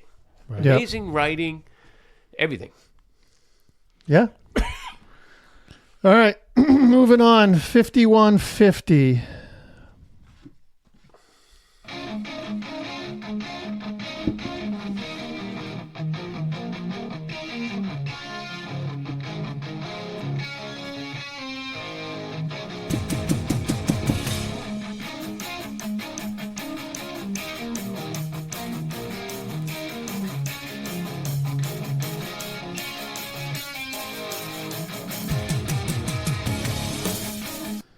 I mean, what's going on in this song What is it? is unbelievable. It's crazy. How this song is put together. Like, It's a masterpiece. Well, we talked about earlier about a composition. These are compositions almost with Eddie Right. too, yeah. and he does have a classical kind of likeness, right? Yeah, Yep. right. His father. He likes that. But how about the tempo shift? Duh. Like, that was kind of cool how they. Bring it down for the Bom, bom, verses. bom. That riff and that verse is awesome too. Yeah. The Oh man, if he has this distortion, now, Yeah. I mean, he's very dry. He's got no distortion yeah. on this album. If that right there, and even that beginning, damn, if he had like a crunchier guitar tone. They hold on a sec. They remastered this. I'm listening to the remastered one. I wonder if it's. Let's see. There's that riff. That's pretty heavy, that verse. Yeah, you stole that riff, I Mark. stole that drum fill. This might be my favorite song on the album. This ain't It's good live. enough. It's great on Live Without a Yeah. Net Yeah. This ain't good because enough. they really drag it out. Yeah. I was going to Yeah. mention that one too. Yeah. Oof. I love the time changes before the Yeah. chorus. And it wasn't even a single. No. It's kind and then what's cool about it too is Could it's, be. Yeah. Oh, The only thing that stops these are the length of the songs along. If you Yeah. re-release this album right now, that would be the single probably. Yeah, probably. What's cool is that it's like a Zepp song where the title of the song isn't even in the song. I love that. Yeah. Dave did a lot of that. No, he didn't. Did he? Oh yeah, Dave. They had songs Well, little with Dave. guitars, I guess. Well, no, Well, he says kinda, the word. He says it, but it's not 5150 is not mentioned at all. No. No. The story was it that Ed originally wrote this on piano and then translated it to guitar. And I guess that's why it's considered, they said that's why it has like movements of the keyboards in it and all those changes. Like Yeah. it's written like a amazing. classical masterpiece. How Eddie is like miles ahead of what everyone else is doing at the time. Right. Like Right. if you're here, he's here. You go here, he goes. You- He's always ahead of you with creativity. Who else is doing this? You don't think the Page. you don't is doing that. yeah, you don't think the riff of Girls, Girls, Girls is up there with this? That's what I mean. They're just in the pack with everybody, all Yeah. doing the same shit. Yeah. You know? Yeah, totally. Extremely complex song. The drumming during the solo is drumming. incredible. Yeah. It's amazing. probably the best drums on the. Yeah, I wish it wasn't Simmons drums. This would Yeah. be a lot cooler with a big drum sound, you know. Yeah, imagine if they did that. If that's the only take back I could have with this album was the drum sound with the toms and This was the last one, though, right? Oh, you wait, 1-2 didn't have it, did it? no, he went back to regular. Yeah. So for people listening that aren't drummers, Simmons drums are electronic. drums. Electronic drums. Yeah. So he's just. So they hitting- just don't have a power. And they had a little hang. Yeah. Like even when you hit one, it was like Bloxer had it on out of the cellar. Yeah. Yeah. Which that's Before. when Alex started in '84. Same year Rat started. It was kind of trendy, I guess. Oh, you saw him in every drum shop. Yeah. Like every drum shop you went in, there was a Simmons set. So I'd say that was a one take back, and maybe his tone on this album is a little, Yeah. weird. All right, last song. Again, Van Halen with the short 8-9 songs. Here we go. Last song.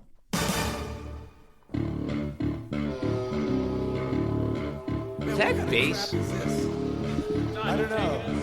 Oh, he Oh. said I don't know. Yeah.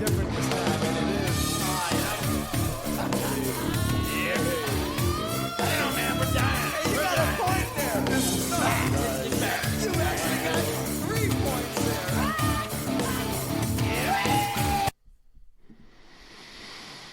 So it's a jam.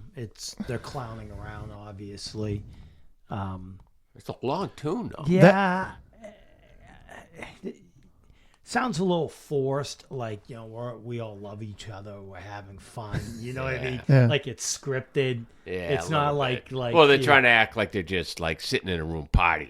Yeah, right. Yeah, like Dave, see where this is the Yeah, new but they're probably band. Yeah. like this. Hey, They- you know, You got 3 points. over there. He's reading off a paper. Your line. Yeah. Yeah, I mean, Well, that's kind of a throw it in your face at Dave. Like, look how much fun we're having without you. But that's right. And didn't they do something on Diver Down that Big Bad Bill? Wasn't that kind of like a little, well, that was a little. or was Chairman Mile? Or no, that was later on. Big Bad Bill was that kind of weird song. That was Yeah. his Diver father, Down. the clarinet. Oh, Yeah. clarinet. Yeah. Yeah. But they said that like many said, this is a reference to. No one knew what was going on with Van Halen. Like no one knew this new one, what it was going to sound like. Yeah. Like they weren't releasing any information. They've always been. And that's what they were tight. saying. Like this is what's going down on the inside and all that. That main riff in the beginning is that actually it's a bass emulator on the keyboards. So he's playing that on the keyboards. And according to that guy from Montrose, the funky synthesizer riff this was originally part of the song Love Walks In. Really? However, as the sessions went on the 5150 album, the band felt that the riff didn't fit the serious tone of the song, so they pulled it out. So there must have been like a breakdown of something like that. Right. Yeah. They ever play this live? I don't think so. I don't. If they did, it would have been on that tour only. But Right, I yeah. don't remember that being in the set. Yeah, I don't think so. It almost has, I don't know what it is about it. It has like a filler end of the album kind of feel to it, but it's a long song. It's not like a short piece. It's over 5 minutes, right? Right. 5 minutes, 2 seconds. It's creative, more creative. Yeah. Eddie, you know? Yeah, it's a good piece of music. He belts it out in this. It's, Yeah. you know? Oh yeah, yeah. You got a little. That thing get me high. He just like right. ripping it. He can hit some high notes. Oh yeah, even today, Yeah. Yeah, he can still sing. still doing it. So, all right. Well, it's kind of a stupid question, but does it hold up today? Of course it does. Yeah. I mean, that's, yeah, Hagar's 78. Jesus Christ. Yeah. That's why he's touring all the time. So you say it does. I'm going to say it does, but this is the album where you start seeing them like shift almost to an AOR. Oh, yeah. absolutely. And Yeah. that bothered me back then. Not so much now because I think you respect the music and it's held up over the years because you're still hearing this music and they're still playing it live. So does it hold up? Of course, because the music's still being played on the radio. But, as a 20-year-old kid or a 19, 18-year-old kid. It's not what you wanted. Nah, I was like, I don't fucking Mick Jones. Come on, man. Yeah. It's like, What's- let's get back to I'm freaking... just perspective I'm looking at is the songwriting strong, and like you said, Yeah, is yeah. people Well, gonna that's why I said listen it. to it today? And it's Yeah. For me personally, I wasn't happy when this came out. I wasn't Yeah. happy with 84. I didn't think OU812 was great. I didn't think they really came back with anything I liked until Wasn't OU Carnal Knowledge. Was OU812 the bottom, like where they were just getting a little soft and Well, and no, then they I- bounced No, back? that was a F-U-C-K huge album. What's funny is OU812 is actually like them going back and a little raw okay. and not Trying yeah, to they went remember. back, and then I think even more back with. for Carnal on. Knowledge. Yeah, Yeah, I'm trying to remember the. yeah. They went And then back they went the other way and again. balance was like, Terrible. yeah. Oh yeah, okay, all right, yep. I don't think I ever People heard love that album. I tried to listen to it not too long ago. I can't do it, and people love it, and Was I that just the one with Amsterdam? yeah I never heard it. yeah I never heard that album. I never played that album in my yeah. life. It's not. I gave up after Carnal Knowledge. Yeah, Carnal Knowledge was that was their I swan was- song Fucking great. as a band. I think this album opened up doors to other audiences too, right? So you got, this wasn't the album that, like I said, our girlfriends were digging this. Well, I You know think what mean? 84 kind of did that. Yeah, right, You know, right. But I Panama think more Jump. so with this. I mean, Oh, you're more slow so, yeah. dancing to Love Walks In or whatever, you know what I Yeah. mean? Yeah. These are being played at our school dances or whatever, right? It's They've crossed over from a rock and roll band to, like you said, AOR. Yeah. Yeah, And I think Jones had a lot to do, Of Mick course. Jones, obviously, But yeah, thumbs up here. yep. I mean, I'm the same. I have my gripes with that singer from Montrose, but Yeah, but I mean, you didn't back then. no, I saw them 6 times. But I saw all the Dave shows too. See, my know? big thing with Hagar is that, like, even like the recent tour and stuff like that he's doing, and he's singing all this stuff, and it's like, hey, Sammy, sing some of your solo shit from the old days, like Red. You know, Yeah, Standing but Hampton. Like he dismisses that. Well, for the most part, a couple songs he'll play, but he kind of dismisses that whole catalog. But It's not as strong. that was good back then. Yeah, I mean, but it's not as strong as Van Halen. No, I know that, but I mean, there was good material there, Yeah. and it's not worn out. Hey, Yeah. hey, it's not going to sell. And that's all he fucking cares about. Yeah, you're probably right. I mean, yeah. Well, he Like, why plays is he I si- Can't Drive, yeah. and he must have a couple in it. He's playing Somebody to Get Me a Doctor on this tour. Yeah, Well, I- Mike's like- singing it. Like he's Oh, Mike's singing. yeah. He's singing. Why can't this be love? Yeah. Like to me, I'd be like Sammy Hagar solo album. Why aren't you singing "If I Fall in Love Again"? Yeah. You know that was a great song. Well, what about all the Like, great what are you songs doing? off Marching to Mars? Yeah, That yeah, album's yeah. awesome. yeah, Great right. album. Yeah. He won't play any of that. He plays Red? mostly Van Halen. It doesn't sell what he's doing now. Where It Eagles. comes off Well, it's too- comes off yeah. as he doesn't care about that. You're right. He totally cares about it. Yeah. Yep, you're right. Right. You're right. Yep. Where And it's Eagles Fly, unfortunate. he plays. Right? I don't even think he plays that anymore. Oh, he doesn't? No. So it's all Van Halen mostly? Yeah. Yeah, that's why it's like, what are you doing? Well, man? You because gotta- it's a Like safe bet. well, he plays Panama, and I'm like, I don't want to see you singing Panama. No. I mean, he played it on the 5150 tour, and it's like, oh, Yeah. I'd rather hear you I just mean- play your own shit. Yeah. So, anyways, all right. Well, listen, we got to wrap up another one here in the cabin. Right, Mark? Listen. Hey. Hey, how's Mark? Hey, listen. Hey, listen. right, I don't well- like to say, hey, listen, but you don't fall off with it. No. Hey, listen.